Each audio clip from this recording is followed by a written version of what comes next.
কুত্তার বাচ্চা, তোর সাহস কি করে হয় তুই আমার গায়ে ময়লা পানি মারছিস? আপু, আমি আপনাকে দেখতে পাইনি।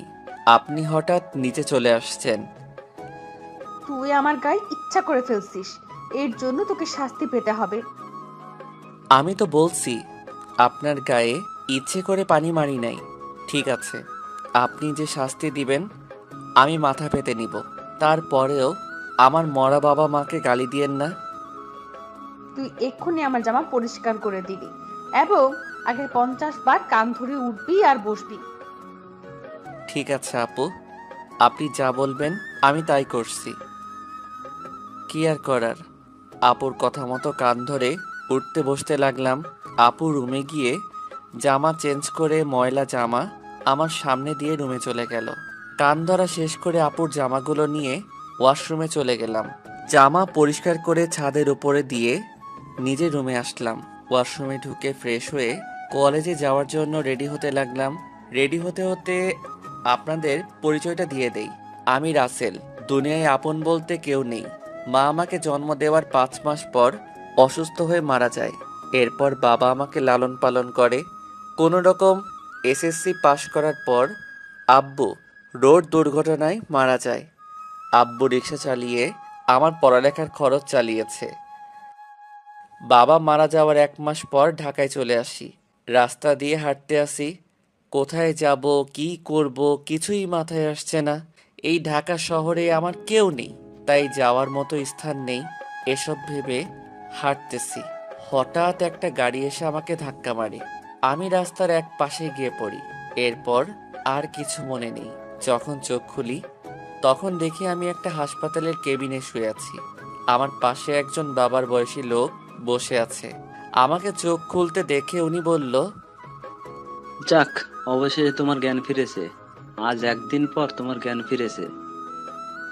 আমার কি হয়েছে? আমি হাসপাতালে কেন? ওই দিন রাতে তুমি রাস্তা দিয়ে হাঁটতে হাঁটতে মাঝখানে চলে আসো। আমার ড্রাইভার কন্ট্রোল করতে না পেরে তোমাকে ধাক্কা মারে। তারপর আমি আর ড্রাইভার তোমাকে ধরে হাসপাতালে নিয়ে আসি। ও, আপনাকে অনেক ধন্যবাদ আমার জীবন বাঁচানোর জন্য।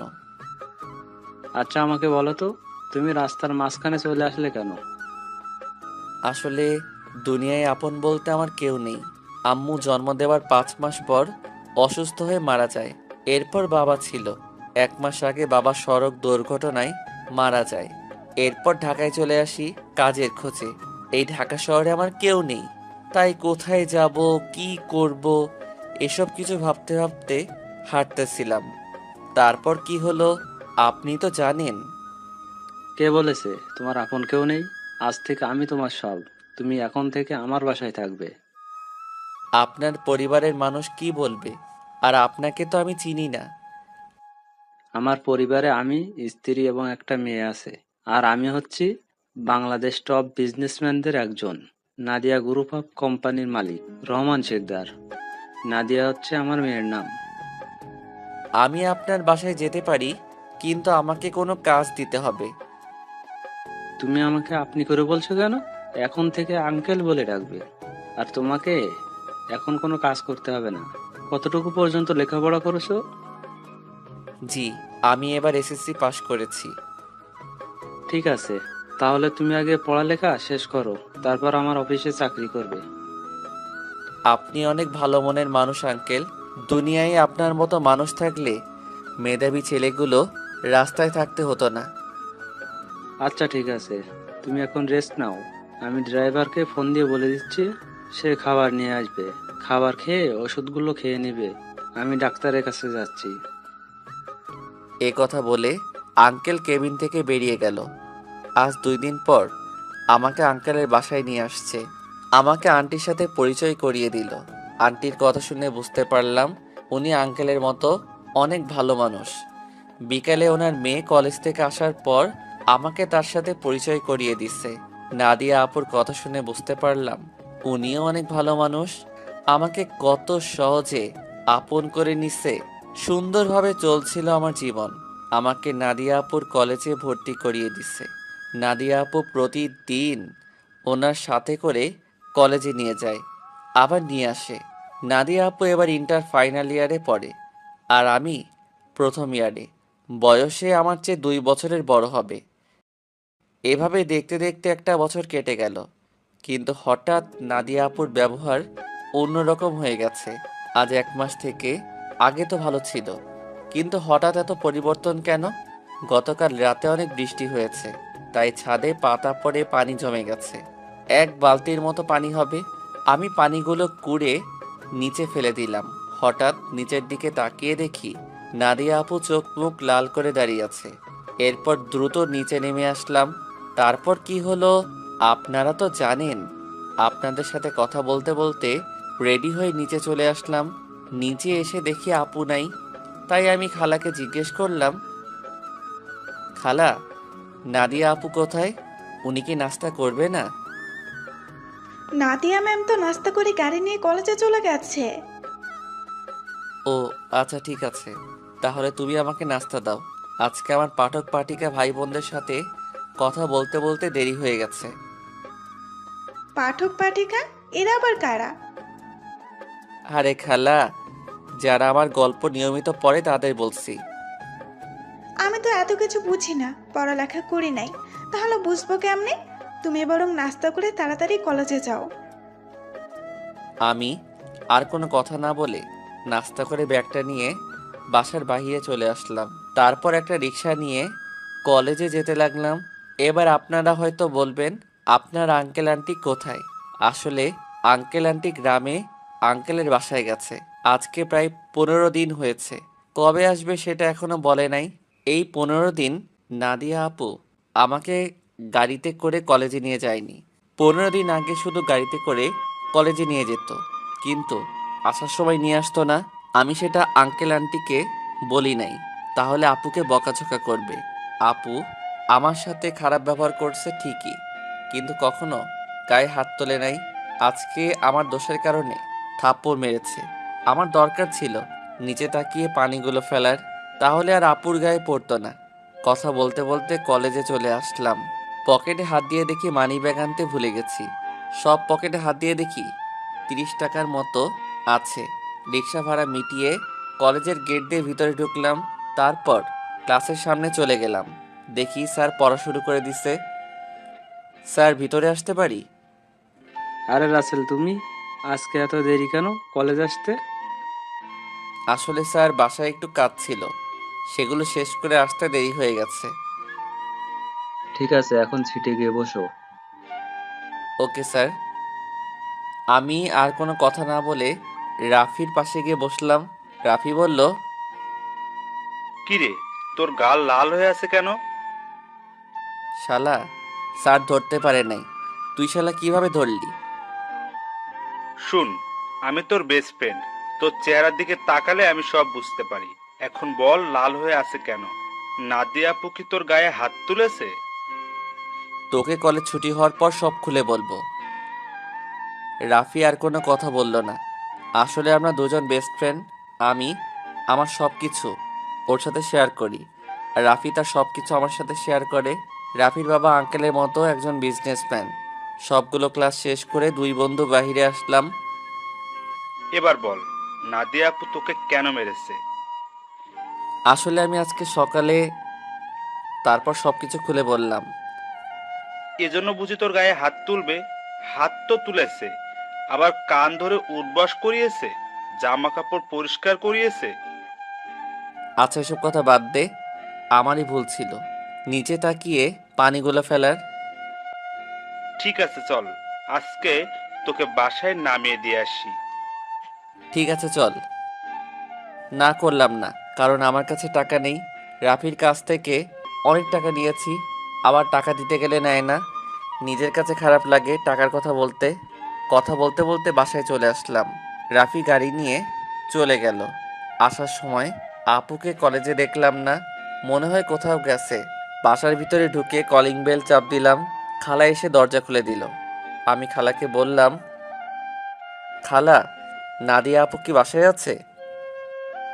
হুম, তুমি যাওয়ার 30 মিনিট পর বাসায় চলে এসেছে, এখনো রুমে আছে। দেখে মনে হচ্ছে মন খারাপ। ঠিক আছে খালা, আমি রুমে গেলাম। আমি ফ্রেশ হয়ে আসছি। তুমি টেবিলে খাবার দাও। ঠিক আছে, যাও। আমি রুমে এসে ব্যাগটা টেবিলের উপর রেখে ওয়াশরুমে চলে গেলাম।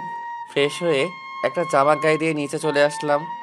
দেখি নাদিয়া আপু আসে নাই, তাই আমি আপুর রুমের সামনে দাঁড়িয়ে বললাম, আপু দরজাটা খোলো, কেন, কি হয়েছে? খাবার খেতে আসো। সেই সকালে রুমে ঢুকে বসে আছো, কি হয়েছে তোমার? আমার কিছু হয়নি, তুই এখন যা, আমাকে একা থাকতে দে।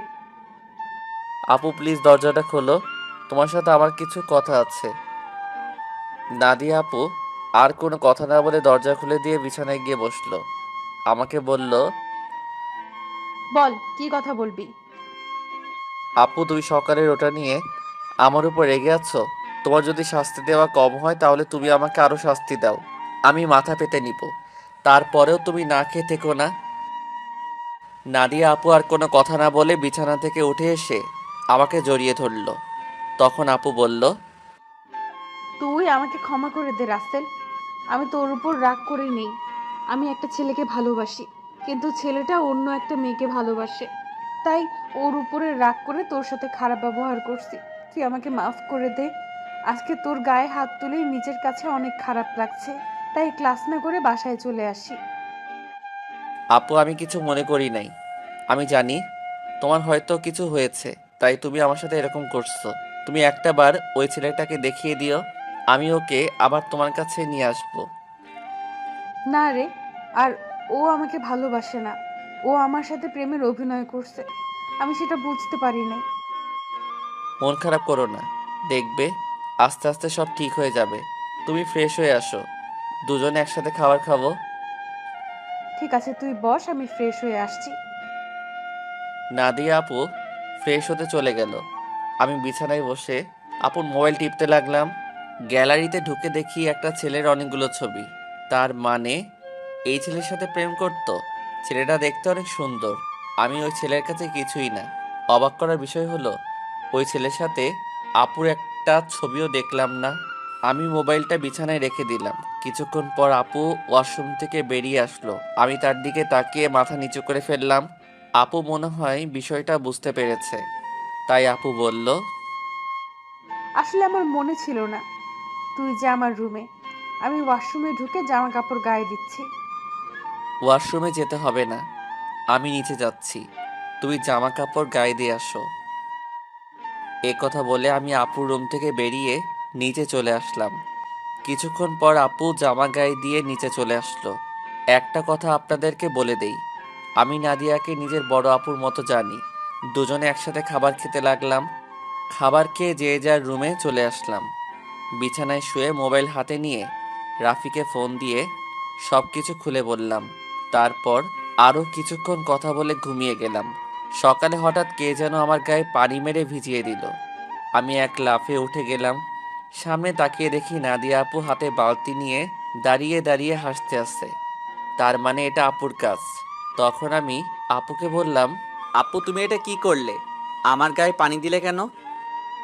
তোকে সেই সকাল থেকে ডাকছি, তোর ওঠার খবর নেই, তাই বাধ্য হয়ে তোর গায়ে পানি মারছি। তাই বলে তুমি পানি মারবে? দেখো পুরো শরীর ভিজে গেছে। ভালো হয়েছে, এখন কথা না বলে গোসল করে রেডি হয়ে নিচে আয়। ঠিক আছে, কিন্তু আজকে হঠাৎ আমাকে ডাকতে আসলে কেন? হঠাৎ কোথায়, 1 মাস তোকে ডাকি নাই। এর আগে তো প্রতিদিন সকালে তোকে ডেকে তুলছি। আর কি কারণে তোকে 1 মাস ডাকি নাই সেটা তুই ভালো করে জানিস। ঠিক আছে তুমি যাও, আমি ফ্রেশ হয়ে আসছি। তাড়াতাড়ি আয়। বলে নাদিয়া আপু রুম থেকে বেরিয়ে গেল। আমি দাঁড়িয়ে না থেকে ওয়াশরুমে ঢুকে গোসল করে রেডি হয়ে কলেজের ব্যাগটা কাঁধে নিয়ে নিচে চলে আসলাম। কিছুক্ষণ পর আপু আসলো। দুজনে একসাথে নাস্তা করে গাড়ি নিয়ে কথা বলতে বলতে কলেজে চলে আসলাম। আপু গাড়ি পার্কিং করে বলল, তোর ক্লাস শেষ হলে আমার জন্য অপেক্ষা করবি, দুজনে একসাথে বাসায় যাব। ওকে ঠিক আছে। আপু আর কোনো কথা না বলে তার ক্লাসে চলে গেল। হঠাৎ পিছন থেকে রাফি বলল, কিরে, কেমন আছিস? এই তো ভালো আছি, তুই কেমন আছিস? আমিও ভালো আছি। আজকে তাহলে আপু তোকে কলেজে নিয়ে আসলো? হুম, আপু এখন আগের মতো হয়ে গেছে। এতদিন একটা ছেলের কারণে আমার সাথে খারাপ ব্যবহার করছে।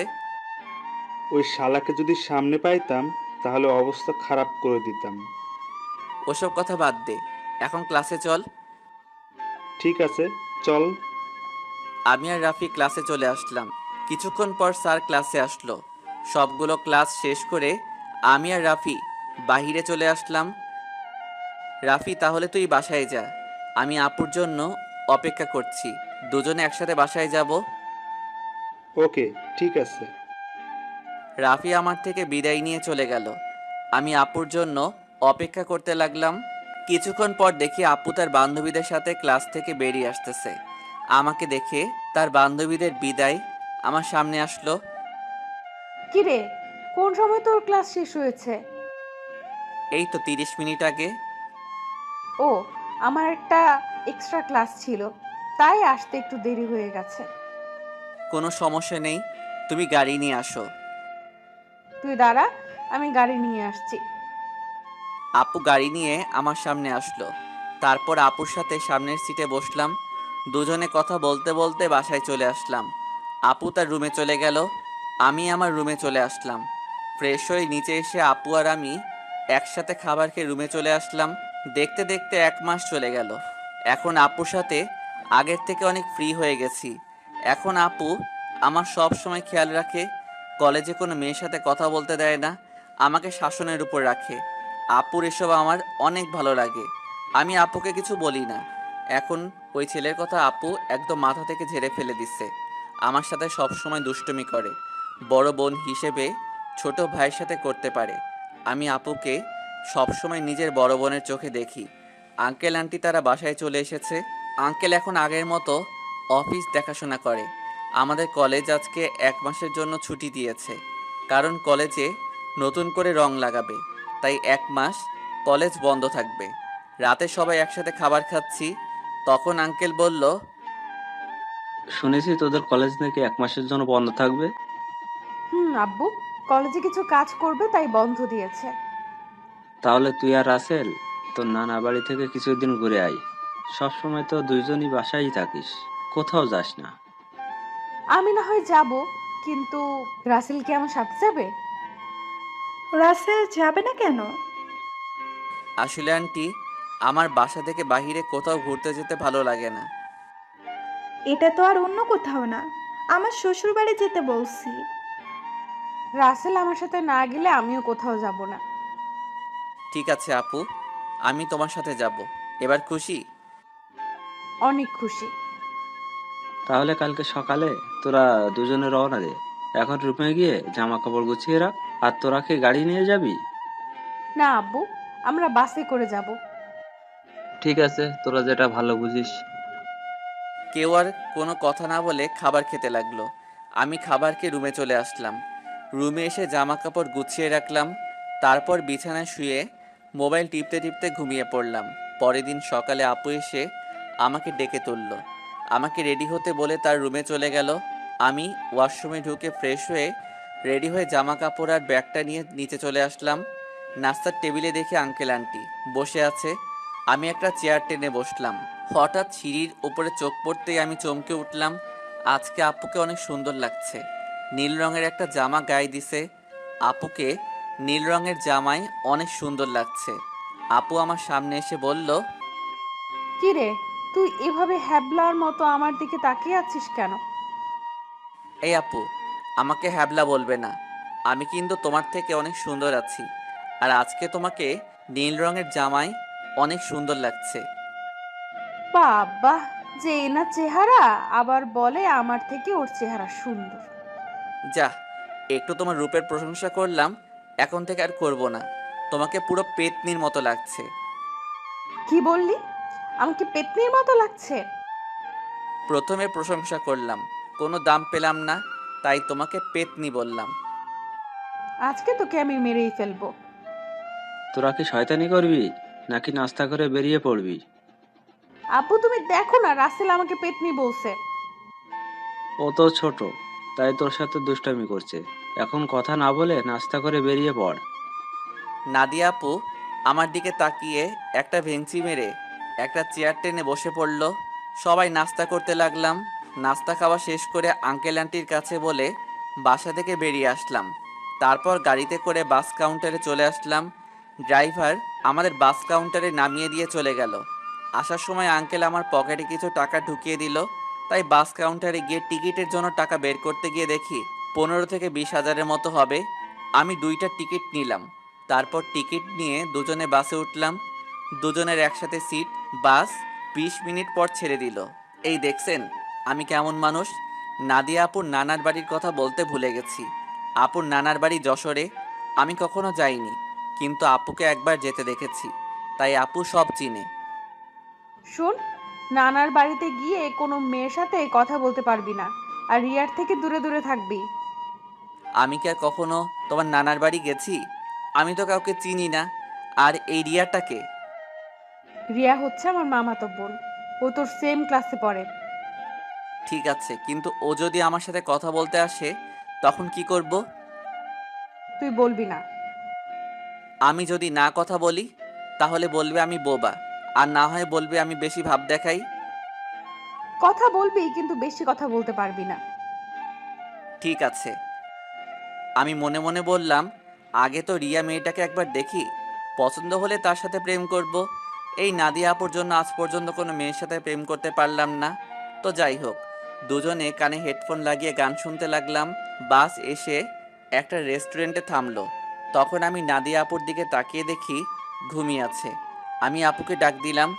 আপু চোখ খুলে বলল, কিরে, ডাকছিস কেন? আপু বাস একটা রেস্টুরেন্টে থামছে, চলো দুজনে খাবার খেয়ে নেই। ঠিক আছে, চল। নাদিয়া আপু আর আমি বাস থেকে নেমে রেস্টুরেন্টের ভিতরে ঢুকে গেলাম। আপু ওয়াশরুমে ঢুকে ফ্রেশ হয়ে আসলো। আমি অন্য একটা ওয়াশরুমে ঢুকে ফ্রেশ হয়ে আসলাম। দুজনে গিয়ে একটা টেবিলে গিয়ে বসলাম। আপু ওনার মতো করে অর্ডার করলো, আমি আমার মতো অর্ডার করলাম। কিছুক্ষণ পর ওয়েটার খাবার নিয়ে আসলো। দুজনে খাবার খেতে লাগলাম। খাবার খেয়ে দুজনে আবার বাসের ভিতরে চলে আসলাম। আবার আগের মতো বসে পড়লাম। বাস কিছুক্ষণ পর ছেড়ে দিল। বাস চলছে আপন গতিতে। আমরা দুজন আবার হেডফোন লাগিয়ে গান শুনতে লাগলাম। দেখতে দেখতে আমরা এখন যশোর চলে এসেছি। দুজনে বাস থেকে নেমে দেখি একটা গাড়ি আমাদের সামনে দাঁড়িয়ে আছে, আর গাড়ির সাথে একজন লোক দাঁড়িয়ে আছে। নাদিয়া মামা বলে তাকে জড়িয়ে ধরলো। আসলে আমি কখনো আপুর মামাকে দেখি নাই। ওর মামা ঢাকায় মনে হয় সহজে যায়নি, তাই চিনতে পারলাম না। আমি আর আপু পিছনের সিটে বসলাম। তখন আপুর মামা বলল, তাহলে এই হচ্ছে রাসেল। হুম মামা, ও হচ্ছে রাসেল। তুমি তো বাহিরে ছিলে, তাই দেখো নাই। ও তার মানে নাদিয়ার মামা বাহিরে ছিল। তখন নাদিয়ার মামা বলল, কেমন আছো রাসেল? পড়ালেখা কেমন চলছে? জি মামা, আমি অনেক ভালো আছি, আর পড়াশোনা ভালোই চলছে। ও, তা কয়টা মেয়ের সাথে প্রেম করো? মামা আপনি এটা কি বলছেন? আরে সমস্যা নেই, আমাকে তোমার বন্ধু ভাবে বলতে পারো। প্রেম মনে হয় আমি কখনো করতে পারবো না। একটা পেত্নীর কারণে সবসময় আমাকে মেয়েদের থেকে দূরে সরিয়ে রাখে। ও মা, তাই? তা সে মানুষটাকে? আমি আপুর দিকে তাকিয়ে দেখি আমার দিকে চোখ লাল করে তাকিয়ে আছে। ভয়ে আমার গলা শুকিয়ে গেল, তাই কথা ঘুরিয়ে বললাম, আসলে আমার কলেজের এক ছেলে বন্ধু। সে বলেছে আমাদের দুজনের মধ্যে কেউ কখনো প্রেম করব না, কোনো মেয়ের সাথে বন্ধুত্ব করব। এ কারণে আজ পর্যন্ত একটা প্রেম করতে পারলাম না। আমার কথা শুনে মামা হাসতে হাসতে শেষ। আপুর দিকে তাকিয়ে দেখি এবার মুচকি মুচকি হাসছে। যাক বাবা, এবার তাহলে বেঁচে গেছি। তা না হলে খাচ্চুন্নি আজকে আমার অবস্থা খারাপ করে ছাড়তো। কথা বলতে বলতে মামা একটা বাসার ভিতরে গাড়ি ঢুকিয়ে দিল। আমি আর আপু গাড়ি থেকে নামলাম। আপু দৌড়ে ভিতরে চলে গেল।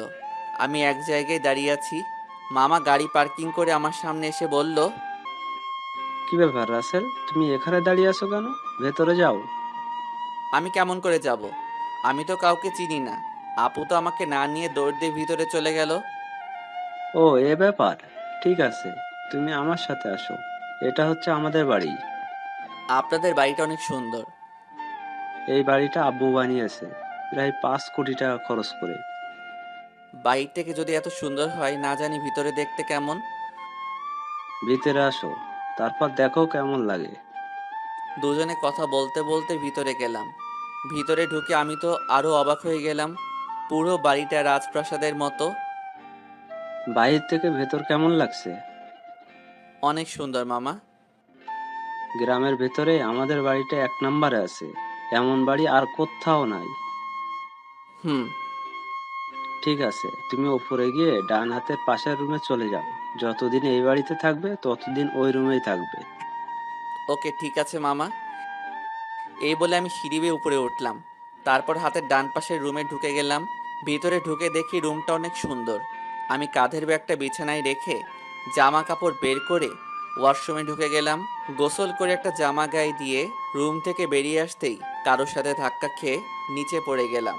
নিচে তাকিয়ে দেখি আমি একটা মেয়ের গায়ের উপর পড়ে আছি। মেয়েটা দেখতে খুবই সুন্দর, যে কোনো ছেলে দেখলে প্রেমে পড়ে যাবে। তো যাই হোক, আমি তাড়াতাড়ি মেয়েটার উপর থেকে উঠে গেলাম। হাত বাড়িয়ে মেয়েটাকে দাঁড় করালাম। তখন আমি বললাম, সরি, বিশ্বাস করুন আমি আপনাকে দেখতে পাইনি। সমস্যা নেই, কিন্তু আপনাকে তো ঠিক চিনতে পারলাম না। আপনি কে? আর আমাদের বাড়িতে কি করে? আমি রাসেল, নাদিয়া আপুর সাথে এসেছি। আমি নাদিয়া আপুদের বাসায় থাকি। ওহ, তার মানে আপনি রাসেল। ফুফা ফুফির কাছে আপনার কথা শুনেছি। আমি রিয়া, নাদিয়া আপুর মামাতো বোন।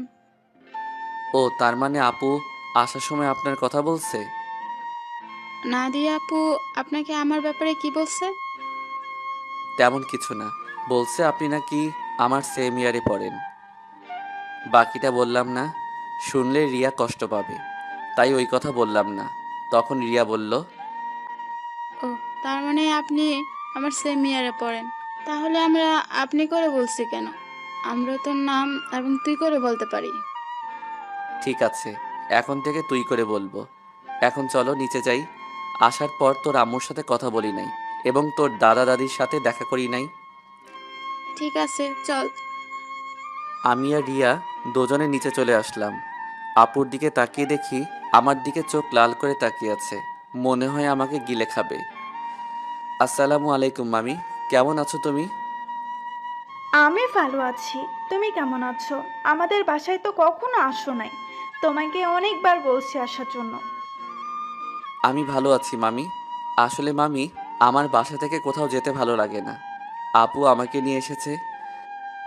নাদিয়া যদি না বলতো তাহলে বুঝি আসতে না? আসলে তেমন কিছু না মামি। আচ্ছা, এসব কথা বাদ দাও তো। এখন বলো, নানা নানি কোথায়? তাদের তো দেখছি না। আসলে আব্বু আম্মুকে নিয়ে তার ভাইয়ের বাসায় বেড়াতে গেছে। বুড়ো বয়সে ঘুরতে গেছে তারা? বুড়ো হলে বুঝি যেতে পারে না?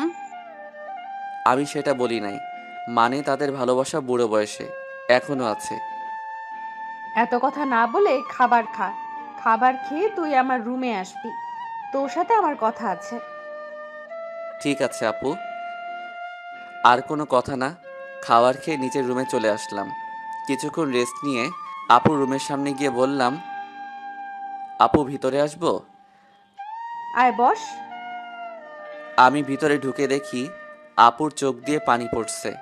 তখন আমি আপুকে বললাম, আপু তোমার কি হয়েছে? তোমার চোখ দেখে বোঝা যাচ্ছে তুমি মনে হয় কান্না করছো। তোকে আসার সময় কি বলছি, তোর মনে নেই? তুই রিয়ার সাথে কথা বলছিস কেন? বারে, কথা বললে সমস্যা কোথায়? তোমাকে বলছি না আমি বেশি কথা বলবো না। ঠিক আছে, তুই এখন আমার রুম থেকে কোথাও যাবি না, আমার রুমে বসে থাকবি। আপু, পুরোটা রাস্তায় জার্নি করে আসছি, তাই ভাবছি একটা ঘুম দিমু। তাহলে আমার রুমে ঘুমিয়ে পড়, তোর রুমে যাওয়া লাগবে না। যদি বাড়ির মানুষ অন্য কিছু ভাবে তখন কি হবে? এই বাসার সবাই জানে আমি তোর থেকে বড়, তাহলে অন্য কিছু ভাববে না। কথা না বলে ঘুমিয়ে পড়। আমি আর কোনো কথা না বলে আপুর বিছানায় ঘুমিয়ে পড়লাম। এবার আপনাদের কিছু কথা বলি। আসলে নানা নানি এবং মামি অনেকবার ঢাকায় গেছে, তাই ওদের চিনি। কিন্তু রিয়া কখনো ঢাকায় যায়নি। আর কেন যায় না সেটা আমি বলতে পারবো না। আমার ঘুম আসার পর আপু আমার দিকে তাকিয়ে আছে আর মনে মনে বলে, রাসেল, তুই কি আমার মুখের কথা বুঝতে পারিস না? আমি তোর এত খেয়াল কেন রাখি? তোকে কোনো মেয়ের সাথে কথা বলতে দেইনি কেন? কারণ আমি তোকে অনেক ভালোবাসি। তোকে যদি আমার জীবনে না পাই তাহলে আমার এই জীবন শেষ করে দিব। আমি তোকে অন্য মেয়ের সাথে সহ্য করতে পারবো না। এই কথা বলে আপু আমার কপালে এবং গালে 4-5টা চুমু খেলো। তারপর রুম থেকে বেরিয়ে রিয়ার রুমে গেল। রিয়া বিছানায় শুয়ে কি যেন ভাবছে। তখন আপু রিয়ার পাশে বসে বলল, কি রে রিয়া, তোকে দেখে বোঝা যাচ্ছে তুই কিছু একটা নিয়ে চিন্তিত আছিস। আসলে আপু তেমন কিছু না। এখন বলো হঠাৎ আমার রুমে? কেন, তোর রুমে কি আসা যাবে না? আরে আমি ওইভাবে বলিনি। আচ্ছা, ওটা বাদ দাও। তোমাকে একটা কথা বলি, রাসেল কি কোনো মেয়ের সাথে প্রেম করে? কেন, আমার জানা মতে রাসেল কোনো মেয়ের সাথে প্রেম করে না। তা এটা কেন জিজ্ঞেস করলি? না আপু, এমনি জিজ্ঞাসা করলাম। তা আপু তোমার লেখাপড়া কেমন চলছে? আমার তো ভালোই চলছে। তোর কেমন চলছে? আমারও ভালোই চলছে। ঠিক আছে, তুই থাক, আমি রুমে গেলাম। এই কথা বলে আপু নিজের রুমে চলে আসলো। আর এদিকে রিয়া ভাবছে, তাহলে আমার লাইন ক্লিয়ার। আমি রাসেলকে আমার করে নিব। আমি ওকে প্রথম দেখাই ভালোবেসে ফেলেছি। আমাকে যে করেই হোক রাসেলের মন জয় করতে হবে। কিন্তু আমি ওর মন জয় করব কেমন করে? তখন রিয়া ভাবতে লাগলো। হঠাৎ তার মাথায় একটা বুদ্ধি আসে। আমাকে তার সাথে প্রতিদিন কলেজে নিয়ে যাবে। তারপর আস্তে আস্তে রাসেলকে রিয়ার প্রতি দুর্বল করবে। বিকালে ঘুম থেকে উঠে দেখি আপু আমার পাশে শুয়ে আছে, যেন একটা পিচ্চি মেয়ে আমার পাশে শুয়ে আছে। আমি আপুর দিকে তাকিয়ে বিছানা থেকে নামতেই আপুর ঘুমটা ভেঙে গেল। কি ব্যাপার আপু, তুমি উঠলে কেন? ঘুম ভেঙে গেছে, তাই উঠে গেলাম। তুই ফ্রেশ হয়ে আয়, দুজনে মিলে গ্রামটা ঘুরে দেখব। ঠিক আছে, আমি রুমে গিয়ে ফ্রেশ হয়ে আসছি। এই বলে আপুর রুম থেকে বেরিয়ে নিজের রুমে চলে আসলাম। ওয়াশরুমে ঢুকে ফ্রেশ হয়ে একটা জামা গায়ে দিয়ে নিচে নেমে আসলাম। নিচে এসে দেখি রিয়া সোফায় বসে টিভি দেখছে। আমাকে দেখে সামনে এসে বলল, কি রে, তুই কি কোথাও যাবি? হুম আপু, আর আমি তোদের গ্রামটা ঘুরে দেখব। আপু ফ্রেশ হয়ে আসছে। ঠিক আছে, তোরা আমার জন্য কিছুক্ষণ অপেক্ষা কর, আমিও তোদের সাথে যাব। এই বলে রিয়া দৌড় দিয়ে তার রুমে চলে গেল। কিছুক্ষণ পর আপু বেরিয়ে আসলো। আপুকে দেখতে অনেক সুন্দর লাগছে। আপু আমার সামনে এসে বলল, রাসেল, আমি রেডি, এবার চল। একটু দাঁড়াও। রিয়া বলেছে সেও আমাদের সাথে যাবে, আমাদের অপেক্ষা করতে বলছে। আপু রিয়ার কথা শুনে মুখটা বেজার করে ফেললো। আমি বুঝতে পারছি, কিন্তু আমি তো আর রিয়াকে মানা করতে পারবো না। কিছুক্ষণ পর রিয়াও বেরিয়ে আসলো। রিয়াকেও অনেক সুন্দর লাগছে, হালকা মেকআপ করছে, তাতে অনেক সুন্দর লাগছে রিয়াকে। তারপর আমরা তিনজন বাসা থেকে বেরিয়ে গ্রামের ভিতর দিয়ে হাঁটতে লাগলাম। গ্রামের দৃশ্য দেখতে অনেক সুন্দর, মন চায় সারাদিন সবুজ শ্যামলে গ্রামটা ঘুরে দেখতে। কি সুন্দর বাতাস বয়ে যাচ্ছে, বাতাসে আপু এবং রিয়ার চুল উঠছে। তাদের দিকে তাকিয়ে দেখি ওরা দুজন আমার দিকে তাকিয়ে আছে। আমি তো কিছুই বুঝতে পারলাম না। ঘুরতে ঘুরতে রাত 8টা বেজে গেল। আসলে আমরা রিয়াদের বাজারে আসছি, এখানে ফুচকা আইসক্রিম খেয়েছি। আপু বেশি খাইনি, চেহারাটা কেমন করে যেন রেখেছে। মনে হয় রিয়াকে সাথে করে আনার জন্য মন খারাপ করে ফেলছে। তো যাই হোক, তিনজনে হাঁটতে হাঁটতে বাসায় চলে আসলাম। যে যার রুমে চলে আসলাম। আমি ওয়াশরুমে ঢুকে ফ্রেশ হয়ে নিচে চলে আসলাম। সবার সাথে খাবার খেতে লাগলাম। আপু খাবার খাচ্ছে না, হঠাৎ হাত ধুয়ে রুমে চলে গেল। আমি হালকা কয়েকটা খাবার খেয়ে আপুর রুমে চলে আসলাম। রুমে এসে দেখি আপু বিছানায় শুয়ে আছে। আমি আপুর সামনে গিয়ে বললাম, আপু, আমি রিয়াকে আমাদের সাথে যেতে বলি নাই, সে নিজে এসেছে আমাদের সাথে। আপু কোনো কথা বলছে না, আবার অন্যদিকে মুখ ঘুরিয়ে নিল। এবার আমি আপুকে আমার দিকে ঘুরিয়ে বললাম, আপু, তুমি কি আমার উপর রেগে আছো? প্লিজ, তুমি এভাবে মন খারাপ করে থাকলে আমার কাছে একটু ভালো লাগে না। হঠাৎ আপু আমার সাথে এমন কিছু করবে সেটা আমি কখনো ভাবতেই পারিনি। আপু আমাকে জড়িয়ে ধরে ঠোঁটের সাথে ঠোঁট লাগিয়ে পাগলের মতো কিস করতে লাগলো। আমি ছাড়ার চেষ্টা করছি, কিন্তু আপু আমাকে শক্ত করে ধরে আছে। প্রায় 5 মিনিট পর ছেড়ে দিয়ে কান্না করতে করতে বলল, তুই কি কিছু বুঝিস না? আমি কেন তোকে অন্য মেয়ের সাথে কথা বলতে দিই না? তোকে সবসময় চোখে চোখে রাখি, তোরা তো কেয়ার করি, কারণ আমি তোকে ভালোবাসি। আমি তোকে অন্য মেয়ের সাথে কথা বলতে দেখলে সহ্য করতে পারি না। আমি তোকে অনেক ভালোবাসি রাসেল। আমি তো আপুর কথা শুনে অবাক হয়ে গেলাম। আপু এটা কি বলছে? তখন আমি আপুকে বললাম, আপু তোমার মাথা কি ঠিক আছে? তুমি এটা কি বলছো? আমি তোমাকে বড় বোনের মতো সম্মান করি। আমি মনে করছি তুমি আমাকে ছোট ভাই হিসেবে এত কেয়ার এবং খেয়াল রাখো। না, আমি তোকে ভালোবাসি বলে এত কেয়ার এবং খেয়াল রাখি। প্লিজ রাসেল, তুই আমাকে ফিরিয়ে দিস না। আপু এটা কখনো সম্ভব নয়। তুমি আমার 2 বছরের বড়। এটা পরিবারের এবং আঙ্কেল আন্টি কখনো মেনে নিবে না। সমাজের মানুষ নানান ধরনের কথা বলবে। আমি পারবো না তোমাকে ভালোবাসতে। তুই যদি আমাকে ভালো না বাসিস তাহলে আমি নিজেকে শেষ করে দিব। আমি তোকে ছাড়া বড় অসহায়। আমি তোকে ছাড়া থাকতে পারবো না। এই তোমাদের মতো মেয়েদের বাংলা সিনেমার মতো একটা ডায়লগ আছে, কাউকে নিজের করে না পেলে আত্মহত্যা করবে, হাত কেটে ফেলবে, ছাদ থেকে লাফ দিবে, এমনকি বিষ খাবে। এগুলো ছাড়া আর কি তোমরা কিছু করতে পারো না? যাকে ভালোবাসি তাকে যদি নিজের করে না পাই, তাই মেয়েরা এসব করতে বাধ্য হয়। আমি তোকে সত্যিই অনেক ভালোবাসি।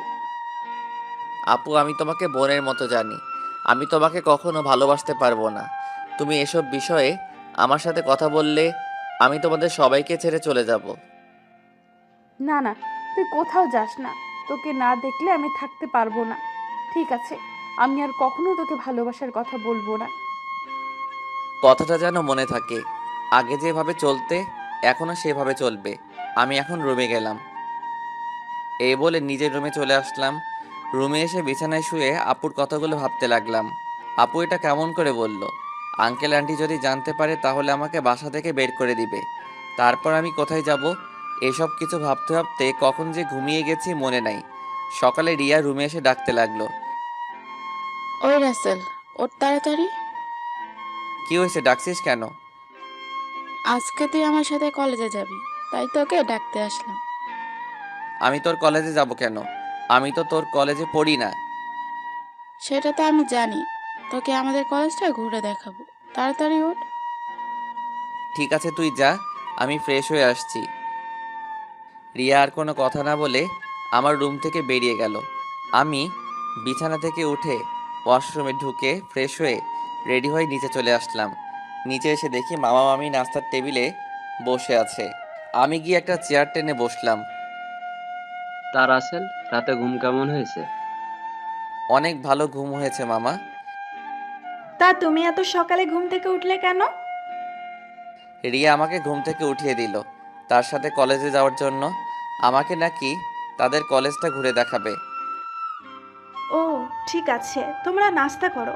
আমি নাদিয়াকে ঘুম থেকে ডেকে তুলছি। আপু এখনো ঘুম থেকে উঠে নাই। এখনো তো উঠে নাই। গতকাল রাতে অল্প কয়টা খাবার খেয়েছে। মেয়েটার হঠাৎ কি হলো? কি আর হবে, মনে হয় ভালো লাগছে না তাই খাবার কম খেয়েছে। হঠাৎ রিয়া এসে একটা চেয়ার টেনে আমার পাশে বসলো। তখন রিয়া বলল, কি হয়েছে আম্মু? তোমরা কি নিয়ে কথা বলছো? তোর নাদিয়া আপুর কথা বলছে। মেয়েটার হঠাৎ কি হয়েছে? আপুর আবার কি হবে? কালকে তো আমার সাথে সুন্দরভাবে ঘোরাঘুরি করছে। মনে হয় অনেক হাঁটাহাঁটি করাতে শরীর খারাপ লাগছে। হয়তো তাই হবে। ঠিক আছে, তোরা নাস্তা করে কলেজে যা। আমি নাদিয়া ঘুম থেকে উঠলে তাকে জিজ্ঞেস করব। কেউ আর কোনো কথা না বলে নাস্তা খেতে লাগলো। আর আমি তো জানি আপু কেন এমন করছে। আপু যেটা চাচ্ছে সেটা কখনোই সম্ভব নয়। আমি কখনো আপুকে ওই রকম চোখে দেখি নাই। রিয়া আর আমি নাস্তা করে মামাকে বলে বাসা থেকে বেরিয়ে আসলাম। তখন রিয়া বলল, আচ্ছা রাসেল, দেখ তো আমাকে কেমন লাগছে। আমি তো এতক্ষণ রিয়ার দিকে খেয়াল করি নাই। আজকে রিয়াকে অনেক সুন্দর লাগছে। রিয়ার সৌন্দর্য ফুটে তুলছে তার ঠোঁটের পাশের তিলটাই। তখন আমি বললাম, আজকে তোকে অনেক সুন্দর লাগছে। যে কোনো ছেলে দেখলে প্রেমে পড়ে যাবে। কোনো ছেলে পড়ার দরকার নেই, তুই পড়লেই হবে। ওই বিড়বিড় করে কি বলছিস? কিছু না, একটা রিক্সা ডাক দে। বাসায় গাড়ি থাকতে রিক্সা করে কলেজে যাবি কেন? আমার মন বলছে তুই একটা রিক্সা ডাক দে। ওই একটা রিক্সা ডাক দিব কেন? আমরা তো দুইজন এখানে, একটা রিক্সায় কি করে যাব? ওই হারামি, রিক্সায় করে আমি আর তুই যেতে পারবো না? বেশি কথা না বলে রিক্সা ডাক দি। ঠিক আছে, দিচ্ছি। একদিনের পরিচয় তুই আমার সাথে এইভাবে ঝগড়া করছিস? তোর সাথে তো এখনো কিছুই করিনি।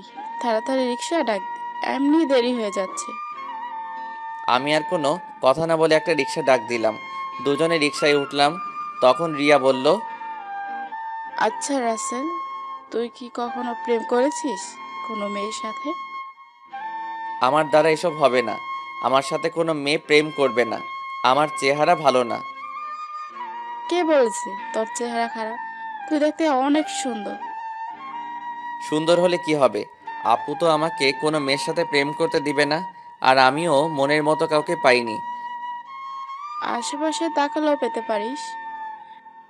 আমার পাশে তুই ছাড়া আর তো কেউ নেই। তাহলে পাবো কি করে? আরে পাগল, তোকে কি অন্য কারো কথা বলছি? আমাকে কি চোখে পড়ে না? কিরে, চুপ করে আছিস কেন? তোর কলেজ আর কত দূর? এই তো সামনেই। তারপর দুজনে কথা বলতে বলতে রিয়ার কলেজের সামনে চলে আসলাম। আমি রিক্সা ভাড়া দিলাম। রিয়া আমাকে মানা করছে, কিন্তু তারপরেও আমি ভাড়া দিছি। দুজনে গেট দিয়ে কলেজের ভিতরে ঢুকলাম। হঠাৎ কয়টা মেয়ে আমাদের সামনে আসলো।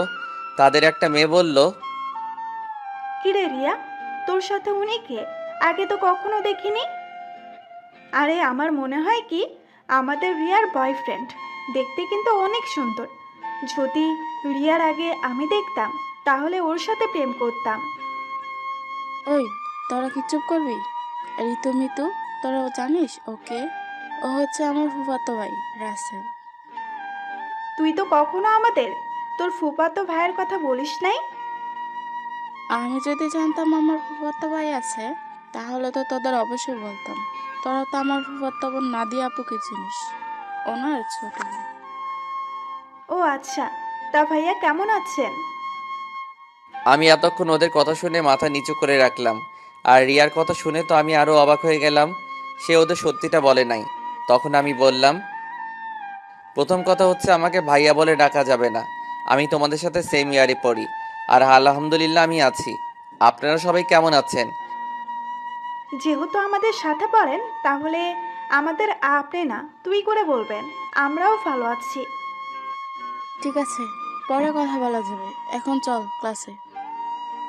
আমি বলি কি, তোরা ক্লাসে যা, আমি বাসায় চলে যাই। আমি এখান থেকে কি করব? তুই আমাদের সাথে ক্লাসে যাবি? যদি তোদের স্যার এবং ছাত্রছাত্রী কিছু বলে? তাও কথা ঠিক। আচ্ছা, তাহলে তুই বাসায় চলে যা, দুপুর 1টার সময় আমাকে এসে নিয়ে যাস। আমি ঠিক আছে বলে কলেজ থেকে বেরিয়ে একটা রিক্সা নিয়ে বাসায় চলে আসলাম। বাসায় কলিং বেল চাপ দেওয়ার পর মামি এসে দরজা খুলে দিল। আমাকে দেখে বলল, কি ব্যাপার রাসেল, তুমি চলে আসলে কেন? আমি কলেজে থেকে কি করব, তাই চলে আসলাম। রিয়া বলেছে তাকে দুপুরে গিয়ে নিয়ে আসতে। ও ঠিক আছে, তুমি রুমে যাও, আমি তোমার জন্য উপরে কফি নিয়ে আসছি। আমি এখন কফি খাবো না। আপু কি ঘুম থেকে উঠেছে?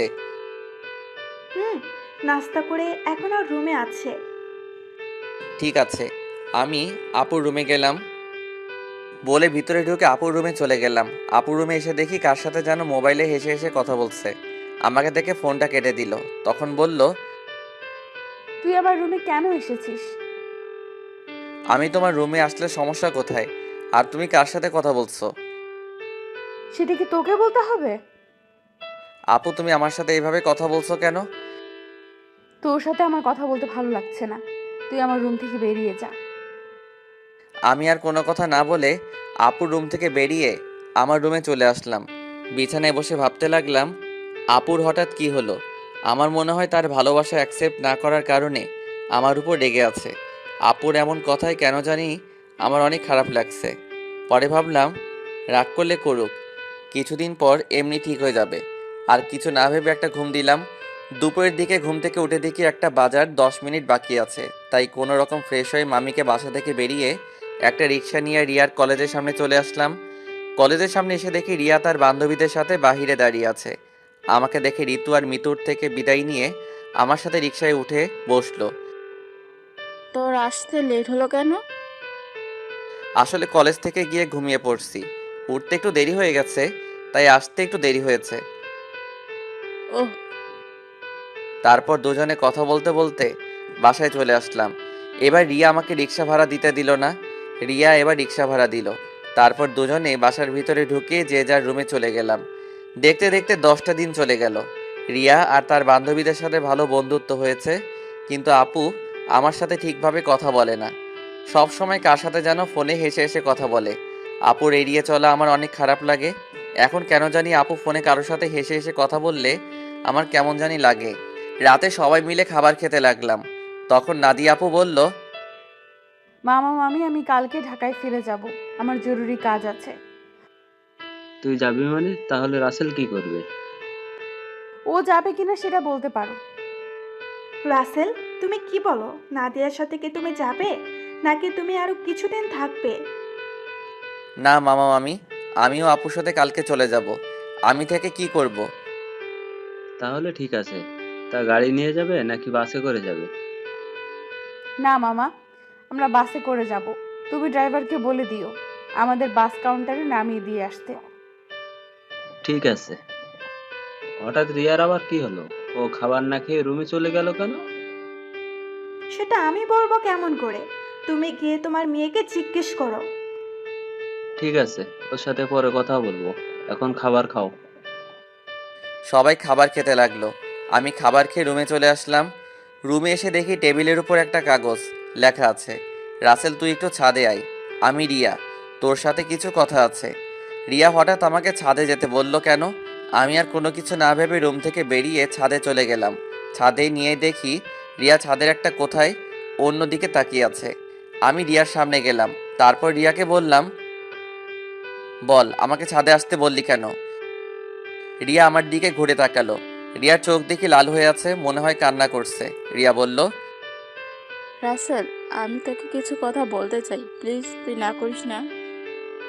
কি কথা আগে সেটা বল। তারপর রিয়া আমাকে যে কথা বলল সে কথা কখনো আমি রিয়ার থেকে আশা করি নাই। রিয়া এ কথা কিভাবে বলতে পারলো?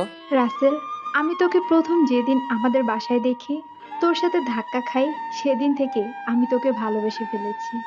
আমি মনে করেছি আরো কিছুদিন পর তোকে ভালোবাসার কথা বলবো, কিন্তু যখন শুনেছি তুই কালকে ঢাকায় ফিরে যাবি, তখন আমার মনটা অনেক খারাপ হয়ে যায়। আমি আর থাকতে পারলাম না, তাই তোকে ছাদে ডেকে ভালোবাসার কথা বললাম। সত্যি রাসেল, আমি তোকে অনেক ভালোবাসি। এ কথা বলে রিয়া আমাকে জড়িয়ে ধরলো। আমি রিয়াকে বন্ধু ছাড়া অন্য কিছু ভাবি নাই, তাই ওর সাথে এত ফ্রি হয়েছি। কিন্তু রিয়া যে আমাকে ভালোবাসার কথা বলবে তা আমি কখনো ভাবিনি। আমি রিয়াকে আমার থেকে ছেড়ে বললাম, দেখ রিয়া, আমি তোকে বন্ধু ছাড়া অন্য কিছু কখনো ভাবিনি। আমি তোকে ভালোবাসতে পারবো না। তুই প্লিজ রাগ করিস না। তুই আমার থেকে অনেক ভালো ছেলে পাবি। আমাকে তুই ভুলে যা। রিয়া আমার কথা শুনে জোরে জোরে কান্না করে দিল। তারপর রিয়া বলল, তুই কেন আমাকে ভালোবাসতে পারবি না? আমি কি দেখতে খারাপ? কেন ভালোবাসতে পারবো না সেটা আমি বলতে পারবো না। আর তুই দেখতে অনেক সুন্দর। ঠিক আছে, জোর করে তো আর ভালোবাসা পাওয়া যায় না, কিন্তু আমি তোকে কখনো ভুলতে পারবো না। তোকে আমি অনেক ভালোবেসে ফেলেছি। প্লিজ তুই পাগলামি করিস না। দেখবি তুই আমার থেকে ভালো ছেলে পাবি। ঠিক আছে, আমি রুমে গেলাম। এ কথা বলে রিয়া ছাদ থেকে নেমে গেল। এই কারণে মেয়েদের সাথে বন্ধুত্ব করি না। আমি আর কিছু না ভেবে ছাদ থেকে নেমে নিজের রুমে চলে গেলাম। বিছানায় শুয়ে পড়লাম। পরের দিন সবার থেকে বিদায় নিয়ে আমি আর আপু বেরিয়ে আসলাম। রিয়া আর আমার সামনে আসে নাই। ড্রাইভার আমাদের বাস কাউন্টারে নামিয়ে দিয়ে চলে গেল। আসার সময় আপু একটা কথাও বলে নাই আমার সাথে। আপুর এত পরিবর্তনে আমার অনেক খারাপ লাগছে। আপুর দুষ্টমিগুলো, কেয়ার করা, সব কিছু মিস করছি। আগে ঢাকায় ফিরে যাই, তারপর আপুর সাথে কথা বলবো। টিকিট কেটে দুজনে বাসে উঠলাম। দুজনের সিট একসাথে পড়েছে। আপু জানালার পাশে গিয়ে বসলো। দেখতে দেখতে আমরা ঢাকায় এসে পৌঁছে গেলাম। ড্রাইভার আঙ্কেল আমাদেরকে নেওয়ার জন্য গাড়ি নিয়ে অপেক্ষা করছে। আমি আসার সময় ড্রাইভার আঙ্কেলকে ফোন দিয়ে আসতে বলেছি। দুজনে বাস থেকে নেমে গাড়িতে গিয়ে বসলাম। আমি ড্রাইভার আঙ্কেলের সাথে সামনের সিটে বসলাম। আপু পিছনের সিটে গিয়ে বসলো। আপুর দিকে তাকিয়ে দেখি কার সাথে যেন মোবাইলে চ্যাটিং করছে। আমি আপুর থেকে চোখ সরিয়ে দিলাম। কিছুক্ষণ পর বাসায় চলে আসলাম। আপু গাড়ি থেকে নেমে ভিতরে চলে গেল। আমি জামা কাপড়ের ব্যাগ নিয়ে ভিতরে গেলাম। আন্টি বলল, কি ব্যাপার রাসেল, তোমরা এত তাড়াতাড়ি বাসায় আসলে যে? আরো কিছুদিন থাকতে। আন্টি আপুর নাকি কাজ আছে, তাই চলে আসলাম। আর 10 দিন তো থেকে আসলাম। ঠিক আছে, তুমি রুমে গিয়ে ফ্রেশ হয়ে আসো, আমি টেবিলে খাবার দিচ্ছি। ঠিক আছে আন্টি। এই বলে নিজের রুমে চলে আসলাম। রুমে এসে ওয়াশরুমে ফ্রেশ হয়ে নিচে চলে আসলাম। একটা চেয়ার টেনে বসলাম। আপুকে দেখলাম না টেবিলে। তখন আমি আন্টিকে বললাম, আন্টি আপু কোথায়? আপু খাবার খাবে না? ও তো খাবার খেয়ে রুমে চলে গেছে, তুমি খেয়ে নাও। ও। আমি আর কোনো কথা না বলে খাবার খেয়ে রুমে চলে আসলাম। দেখতে দেখতে আরো 10টা দিন চলে গেল। আপুর সাথে কথা বলতে গেলে আমার সাথে কথা বলে না। এই 10টা দিন অনেক কষ্টে কেটেছে। রিয়াদের বাসায় তেমন কষ্ট পাইনি, কারণ রিয়ার সাথে দুষ্টুমি করতে করতে দিন পার হয়ে গেছে। কিন্তু এখানে তো আপুই আমার সাথে সবসময় দুষ্টুমি করত। আমি এখন বুঝতে পেরেছি, আপুর সাথে কথা না বলতে পারলে আমি অচল।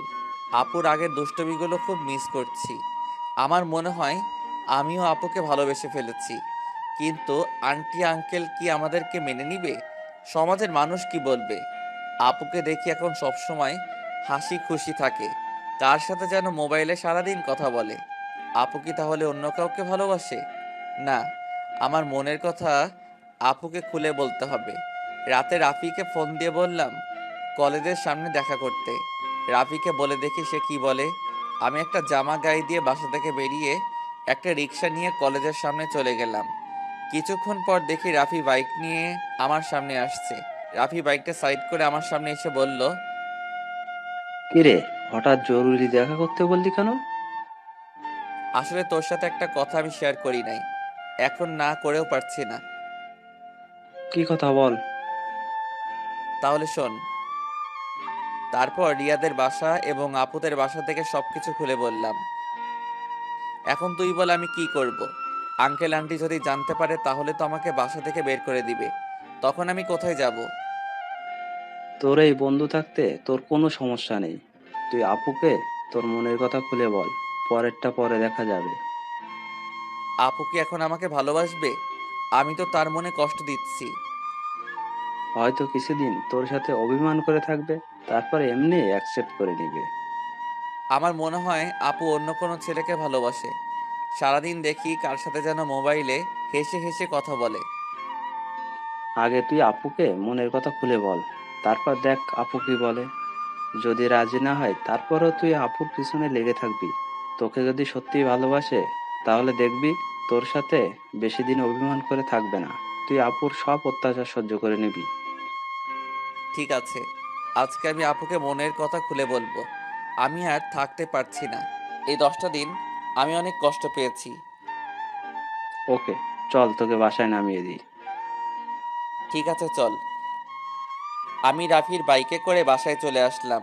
রাফি আমাকে নামিয়ে দিয়ে চলে গেল। বাসার ভিতরে ঢুকে দেখি একটা গাড়ি, কিন্তু গাড়িটা তো আঙ্কেলের না। তাহলে বাসায় কারা এসেছে? আমি দরজার সামনে দাঁড়িয়ে কলিং বেল চাপ দিলাম। খালা এসে দরজা খুলে দিল। আমি ভিতরে ঢুকে দেখি আপু শাড়ি পরে মেহমানদের সামনে বসে আছে। আবার একটা ছেলে দেখি তাদের সাথে আছে। আঙ্কেল দেখি বাসায়। সবাইকে অনেক খুশি খুশি লাগছে। আমাকে দেখে আঙ্কেল বলল, রাসেল, তুমি সকালে কোথায় গিয়েছিলে? আসলে আঙ্কেল রাফির সাথে ছিলাম। ও, তা দাঁড়িয়ে আছো কেন? বসো।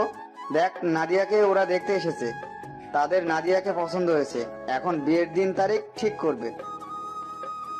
নাদিয়াপুর বিয়ের কথা শুনে আমার পায়ের নিচের মাটি সরে গেল। এখনই সবার সামনে বলতে ইচ্ছে করছে, নাদিয়াপু তুমি বিয়েটা করো না। আমি তোমাকে ছাড়া থাকতে পারবো না। আমি তোমাকে অনেক ভালোবেসে ফেলেছি, কিন্তু সেটা আর বলতে পারছি না। তাদের দেখে বোঝা যাচ্ছে তারা এই বিয়েতে অনেক খুশি। সবচেয়ে বড় কথা হলো আপুকেও দেখি অনেক খুশি। তাদের এই খুশির মাঝে আমার ভালোবাসার কথা বলতে পারবো না। আমি চাই না আমার কারণে তাদের খুশি নষ্ট হয়ে যাক। আর ছেলেটা দেখতে অনেক সুন্দর, আপুর সাথে ভালো মানাবে। আমি নিজের কষ্ট চেপে রেখে তখন আমি বললাম, তাহলে তো অনেক ভালো, তোমরা যেটা ভালো মনে করো। তোর কি ছেলেকে পছন্দ হয়েছে? ওনাকে পছন্দ না হওয়ার কি আছে, দেখতে অনেক সুন্দর, আপুর সাথে ভালো মানাবে। তাহলে আমরা বিয়ের দিন তারিখ ঠিক করতে পারি। তারপর তারা বিয়ের দিন তারিখ ঠিক করলো। আগামী শুক্রবার আপুর বিয়ে। আমি আর তাদের মধ্যে না থেকে নিজের রুমে চলে আসলাম। দরজা আটকে দিয়ে অনেক কান্না করতে লাগলাম। জীবনে কোনো মেয়েকে ভালোবাসি নাই, এই প্রথম একজনকে ভালোবাসলাম, কিন্তু তাকে আর বলতে পারলাম না। বলার আগেই তার বিয়ে ঠিক হয়ে গেল।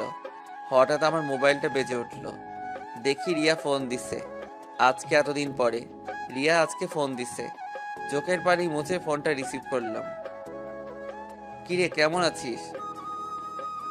আছি কোনো রকম। তুই কেমন আছিস? আমি আলহামদুলিল্লাহ ভালো আছি। মামা মামি তারা কেমন আছে?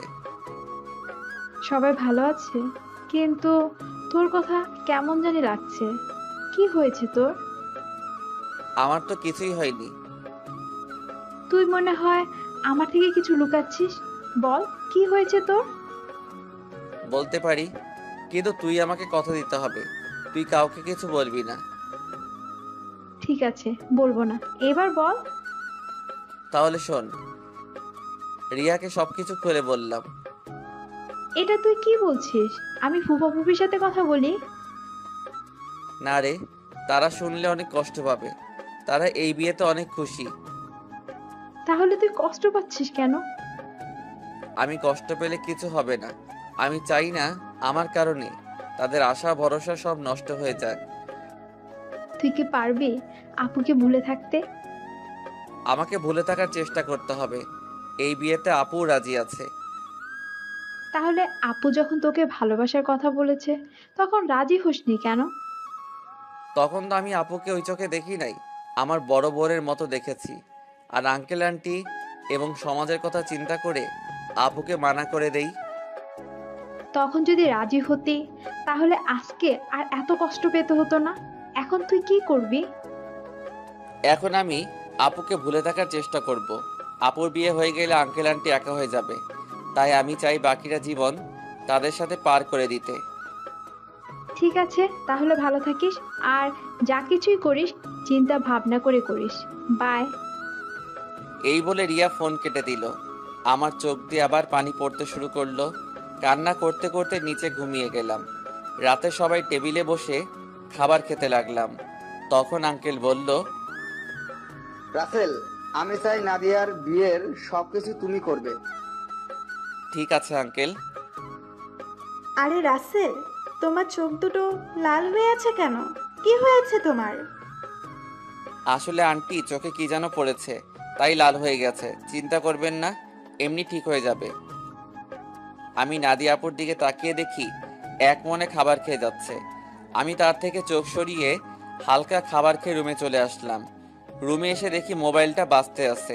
হাতে নিয়ে দেখি রাফি ফোন দিছে। আমি রিসিভ করার পর রাফি বলল, কিরে, কেমন আছিস? আপুকে কি ভালোবাসার কথা বলেছিস? আমি ভালো আছি, আর আপুকে ভালোবাসার কথা বলতে পারি নাই। কেন, কি হয়েছে? আপুর বিয়ে ঠিক হয়ে গেছে, তাই আর আমার মনের কথা খুলে বলতে পারি নাই। কি বলছিস তুই?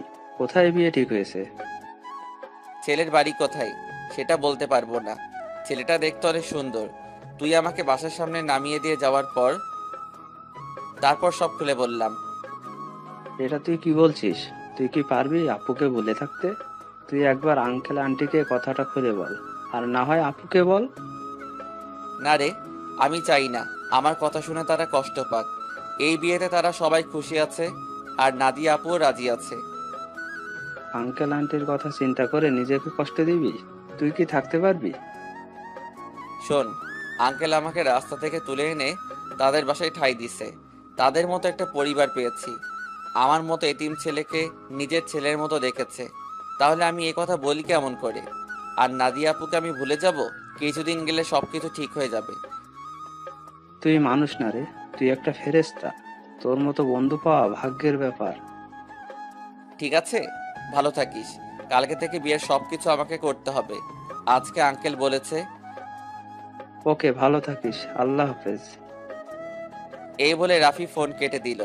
আমি নিজেকে যতই শক্ত রাখার চেষ্টা করি, কিন্তু আমি তা পারছি না। বারবার আপুর চেহারাটা চোখের সামনে ভেসে আসছে। আর কিছু না ভেবে ঘুমিয়ে পড়লাম। সকালে ঘুম থেকে উঠতে দেরি হয়ে গেছে। আজকে আমাকে কেউ ডাকতে আসে নাই। মনে হয় কাজে কামে বিজি সবাই। আমি বিছানা থেকে নেমে ওয়াশরুমে চলে গেলাম। ফ্রেশ হয়ে একটা জামা গায়ে দিয়ে নিচে আসলাম। নিচে এসে একজনকে দেখে আমি পুরো অবাক হয়ে গেলাম। আর কেউ নয়, আপুর সাথে যে ছেলের বিয়ে ঠিক হয়েছে সেই ছেলে। আমি এখনো ওনার নাম জানি না। আমাকে দেখে ডাক দিল।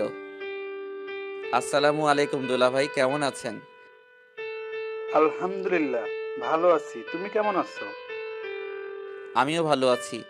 দুলাভাইয়ের নামটা তো জানা হলো না, তা হঠাৎ বিয়ের আগে শ্বশুরবাড়িতে? আমার নাম রনি।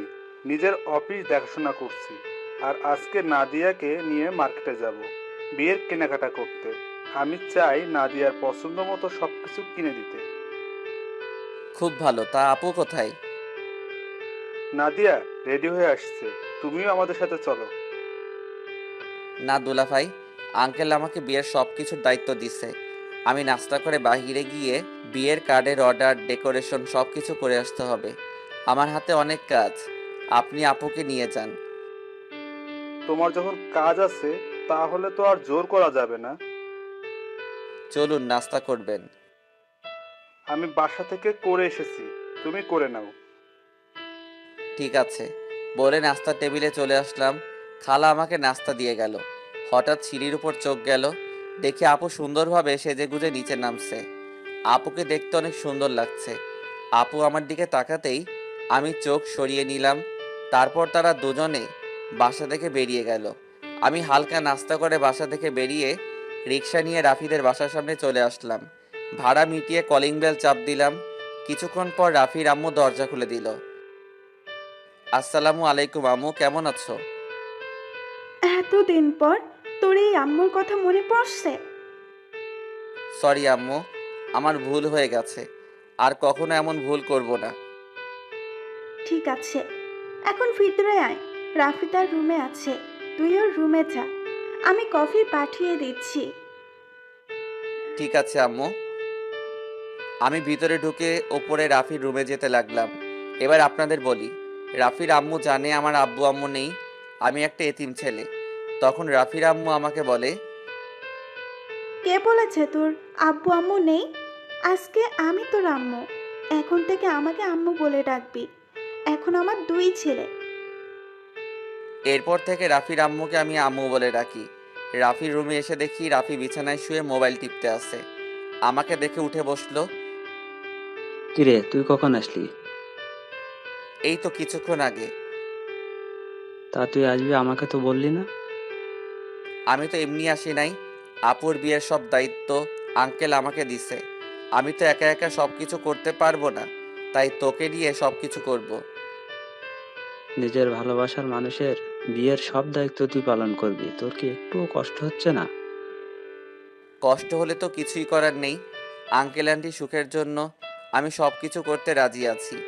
এখন তাড়াতাড়ি রেডি হয়ে নে, হাতে অনেক কাজ আছে। ঠিক আছে, তুই বস, আমি ফ্রেশ হয়ে আসছি। এই বলে রাফি ওয়াশরুমে ঢুকে ফ্রেশ হয়ে আসলো। আম্মু এসে আমাদেরকে কফি দিয়ে গেল। দুজনে কফি খেয়ে আম্মুর থেকে বিদায় নিয়ে বাহিরে চলে আসলাম। বাইক নিয়ে দুজনে বেরিয়ে পড়লাম। প্রথমে বিয়ের কার্ডের অর্ডার দিলাম, তারপর বাকি যে কাজ ছিল সব কিছুর কাজ সেরে বাসায় চলে আসলাম। রাফি আমাকে বাসার সামনে নামিয়ে দিয়ে চলে গেল। আমি বাসার ভিতরে ঢুকে কলিং বেল চাপ দেওয়ার পর খালা এসে দরজা খুলে দিল। সব কাজ শেষ করে আসতে সন্ধ্যা হয়ে গেছে। আমি আর বাহিরে দুপুরে খাবার খেলাম। ভিতরে ঢুকে দেখে আঙ্কেল আন্টি সোফায় বসে কফি খাচ্ছে আর কথা বলছে। আমাকে দেখে আঙ্কেল ডাক দিল। আমি গিয়ে তাদের পাশে বসলাম। রাসেল, সব কাজ কি শেষ? জি আঙ্কেল, কালকে সকালে ডেকোরেশনের সব লোক মালপত্র নিয়ে চলে আসবে। আর বিয়ের কার্ড কালকে বিকালে নিয়ে আসতে বলছে। ফুলের লোক গায়ে হলুদের দিন সকালে আসবে। ঠিক আছে, তুমি এখন রুমে গিয়ে ফ্রেশ হয়ে কিছুক্ষণ রেস্ট নাও, কালকে আবার কাজে লেগে পড়তে হবে। ঠিক আছে আঙ্কেল। এই বলে নিজের রুমে চলে আসলাম। ওয়াশরুমে ঢুকে ফ্রেশ হয়ে বিছানায় শুয়ে পড়লাম। রাতে খাবার খাওয়ার জন্য খালা ডেকে গেছে, তাই বিছানা থেকে উঠে নিচে চলে আসলাম। টেবিলের সামনে গিয়ে দেখি আঙ্কেল আন্টি আর আপু বসে আছে। আমি একটা চেয়ার টেনে বসলাম। আন্টি খাবার বেড়ে দিল। আপুর দিকে তাকিয়ে দেখি এক মনে খাবার খেয়ে যাচ্ছে। আমার দিকে একটাবার তাকালো না। আমি খাবার খেয়ে নিজের রুমে চলে আসলাম। তারপর বিছানায় শুয়ে পড়লাম। পরের দিন বিকালে বিয়ের কার্ড নিয়ে আসলাম। তখন আমি আঙ্কেলকে বললাম, আঙ্কেল, বিয়ের কার্ডগুলো কি করব? তোমার বন্ধু বান্ধব কতজন আছে তাদের একটা করে দিয়ে এসো, আমি কিছু রাখছি, আর বাকিগুলো নাদিয়াকে দিয়ে দেয়। আঙ্কেল, আমার তেমন বন্ধু নেই। আমার একমাত্র বন্ধু শুধু রাফি এবং তার পরিবার। ঠিক আছে, তাদের বিয়ের কার্ড দিয়ে এসো, আমি কিছু রাখছি, বাকিগুলো নাদিয়াকে দিয়ে আয়। আঙ্কেল কিছু কার্ড রাখলো। বাকিগুলো নিয়ে আপুর রুমের সামনে গেলাম। বাহির থেকে বললাম, আপু ভিতরে আসতে পারি? হুম, আয়। আমি ভিতরে ঢুকে দেখি আপু বিছানায় বসে আছে। কিন্তু অবাক করার বিষয় হলো আপুর চোখ দুটো লাল হয়ে আছে। আমাকে দেখে বলল, কেন এসেছিস? আসলে আপু, আঙ্কেল বলেছে বিয়ের কার্ডগুলো তোমাকে দিতে, তোমার বন্ধু বান্ধবকে দেওয়ার জন্য। ঠিক আছে, রেখে যা। আমি বিছানার উপরে কার্ডগুলো রেখে যেই না রুম থেকে বেরিয়ে যাব, তখন আপু আমাকে পেছন থেকে জড়িয়ে ধরে কান্না করে দিল। আমি আপুকে আমার দিকে ঘুরিয়ে বললাম, আপু তুমি কান্না করছো কেন? তুই কি মানুষ নাকি অন্য কিছু? আপু হঠাৎ এ কথা বলল কেন? আমাকে রিয়া ফোন করে সব বলে দিছে। তুই আমাকে ভালোবাসার কথা বললি না কেন? আমি তোমাকে যেদিন বলতে যাব সেদিন দেখি তোমাকে ছেলেপক্ষ দেখতে এসেছে, তাই আর বলি নাই। তুই তো আমাকে একটাবার বলে দেখতি, তোকে আমি এখনো অনেক ভালোবাসি। সেটা আর কখনো সম্ভব না। তোমার বিয়ে ঠিক হয়ে গেছে। এই বিয়েতে আঙ্কেল আন্টি অনেক খুশি।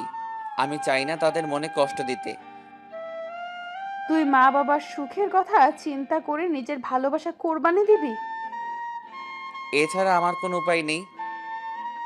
ঠিক আছে, তুই যখন মা বাবার সুখের কথা চিন্তা করে আমাকে বিয়ে করবি না, তাহলে আমি রনিকে বিয়ে করব।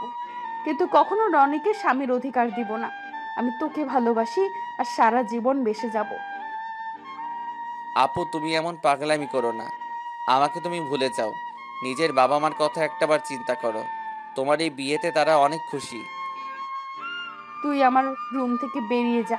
যে ছেলে নিজের ভালোবাসার মানুষকে অন্য ছেলের হাতে তুলে দিতে রাজি আছে, সে কখনো কাউকে ভালোবাসতে পারে না। আমি আর কোনো কথা না বলে নিজের রুমে চলে আসলাম। নিজের চোখ দিয়ে দু ফোঁটা পানি পড়ে গেল। আপু, আমি তোমাকে অনেক ভালোবাসি। তুমি যদি আমার জায়গায় হতে, তাহলে তুমি তাই করতে। আমার কিছু করার নেই। দেখতে দেখতে বিয়ের দিন চলে এসেছে। আপুর বিয়েতে সবাই এসেছে। আজকে আপুর গায়ে হলুদ। আপুকে স্টেজে আনা হয়েছে। এক এক করে সবাই আপুকে হলুদ লাগাতে লাগলো। আমি একটু দূরে দাঁড়িয়ে দাঁড়িয়ে দেখতে লাগলাম। হলুদ শাড়িতে আপুকে অনেক সুন্দর লাগছে, যেন একটা পরী সামনে বসে আছে। রিয়া আমার সামনে এসে বলল, কি রে, এখানে দাঁড়িয়েছিস কেন? এমনি দাঁড়িয়ে আছি। তুই কি মনে করছিস আমি কিছু বুঝি না? এখনো সময় আছে, তুই মামা মামিকে সবকিছু খুলে বল। না রে, আমি চাই না তাদের মনে কষ্ট দিতে। তোর কি কষ্ট হচ্ছে না? আমি চুপ হয়ে গেলাম। মনে মনে বললাম, আমার ভিতরটা ফেটে যাচ্ছে, কিন্তু আমি এখন কি করব? আমাকে চুপ থাকতে দেখে রিয়া আবার বলল, কি রে, কথা বলছিস না কেন? হুম? আমার ভালো লাগছে না, তুই আমাকে একটু একা থাকতে দে। রিয়া আর কোনো কথা না বলে চলে গেল। হঠাৎ আঙ্কেল আমার সামনে এসে বলল, কি ব্যাপার রাসেল, তুমি এখানে দাঁড়িয়ে আছো কেন? যাও, নাদিয়াকে হলুদ লাগিয়ে দিয়ে আসো। যাচ্ছি আঙ্কেল। বলে স্টেজে উঠে নাদিয়া আপুর সাথে বসলাম। আপু আমার দিকে করুণ চোখে তাকালো। আমি একটু হলুদ আপুর গালে লাগিয়ে দিলাম, তারপর মিষ্টি আপুর মুখের সামনে ধরলাম, কিন্তু আপু খাচ্ছে না, আমার দিকে তাকিয়ে আছে। তখন আন্টি বলল, কি রে নাদিয়া, রাসেল তোর মুখের সামনে মিষ্টি ধরে রাখছে, তুই খাস না কেন? আন্টির কথা শুনে আপু হালকা একটু মিষ্টি খেলো। তারপর আপু আমাকে একটু মিষ্টি খাইয়ে দিল।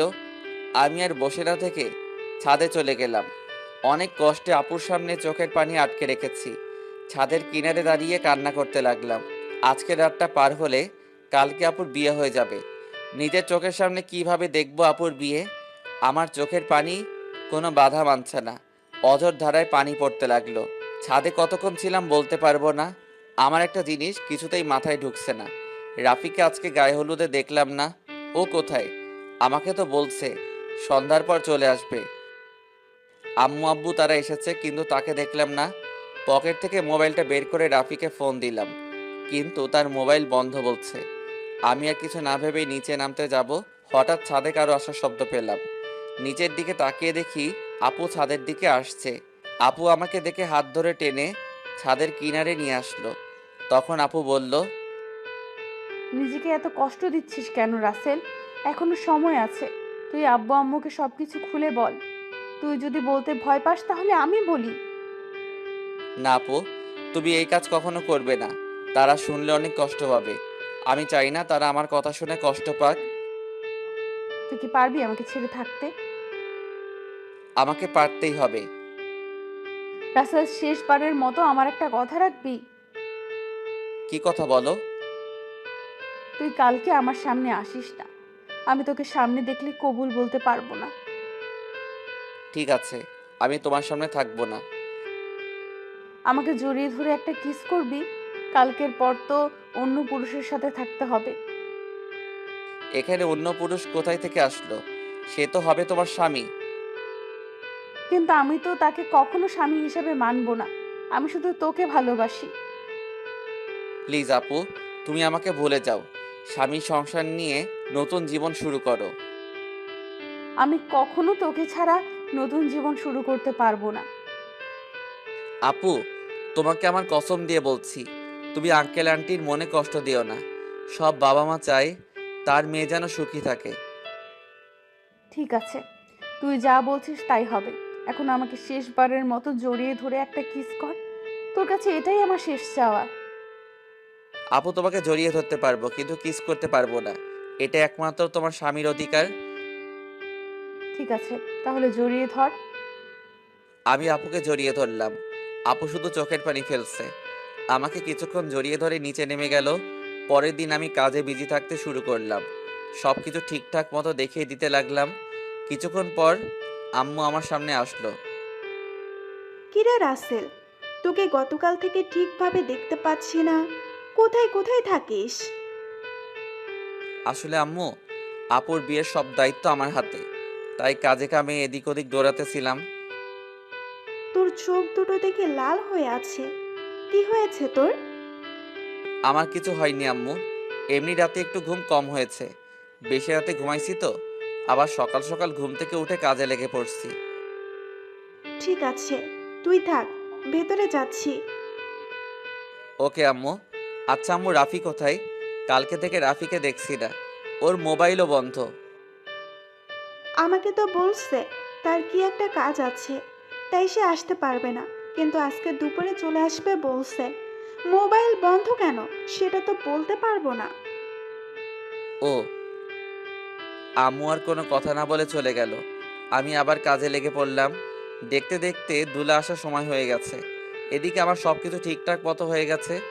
আমি রুমে এসে ফ্রেশ হয়ে একটা পাঞ্জাবি গায়ে দিয়ে রুম থেকে বেরিয়ে যেতেই হঠাৎ রিয়া আমার রুমে আসলো।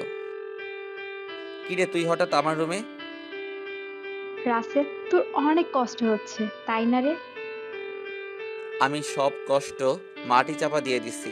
হয়তো নাদিয়া আপু আমার কপালে ছিল না, তাই এরকম আমার সাথে হয়েছে। আমি তার জন্য দোয়া করি, সে যেন স্বামী সংসার নিয়ে সুখে থাকে। তোকে কিছু বলার ভাষা নেই আমার। তুই আসলে মানুষ না, তুই একটা ফেরেশতা। ঠিক আছে, দুলা আসার সময় হয়ে গেছে, এখন বাহিরে যেতে হবে। চল দুজনে একসাথে যাই। ঠিক আছে, চল। আমি আর রিয়া রুম থেকে বেরিয়ে গেটের সামনে গেলাম। দেখি জামাই চলে এসেছে। আমি জামাইকে দেখে অন্যদিকে চলে গেলাম। সবাই জামাইকে নিয়ে ভিতরে ঢুকলো, তারপর স্টেজে নিয়ে বসালো। কিছুক্ষণ পর নাদিয়া আপুকে নিয়ে আসলো। আজকে আপুকে লাল বেনারসিতে অনেক সুন্দর লাগছে। আপুকে জামাইয়ের সাথে বসানো হলো, তারপর চারদিকে তাকাতে লাগলো। হয়তো আমাকে খুঁজতে আসে, কিন্তু আমি লুকিয়ে লুকিয়ে তাকে দেখছি। কিছুক্ষণ পর কাজী এসে বিয়ে পড়াতে লাগলো। যখন নাদিয়া আপুকে কবুল বলতে বলল, তখন আপু চুপ করে আছে। সবাই আপুকে বলছে কবুল বলার জন্য, কিন্তু আপু বলছে না। যেই না আপু সবার জোরাজোরিতে কবুল বলতে যাবে, তখন হঠাৎ রাফি কোথা থেকে এসে বলল, এই বিয়ে বন্ধ করুন। কি হয়েছে রাফি, তুমি বিয়ে বন্ধ করতে বললে কেন? আপনারা যার সাথে আপুর বিয়ে দিচ্ছেন তার সম্বন্ধে ভালো করে খোঁজ খবর নিয়েছেন? কি বলতে চাও তুমি? সবাই তো বলছে ছেলে ভালো। এই ছেলে ভালো না, ও একটা মেয়েকে বিয়ে করবে বলে তার সবকিছু কেড়ে নিয়ে গেছে। তোমার কাছে কি প্রমাণ আছে যে রনি খারাপ ছেলে? আমি জানতাম আপনারা এটাই বলবেন, তাই তো ওই মেয়েটাকে সাথে করে নিয়ে এসেছি। কোথায় আপু, সামনে এসো। রাফির কথা শুনে একটা মেয়ে সবার সামনে আসলো। মেয়েটাকে দেখে রনির চোখ বড় বড় হয়ে গেল।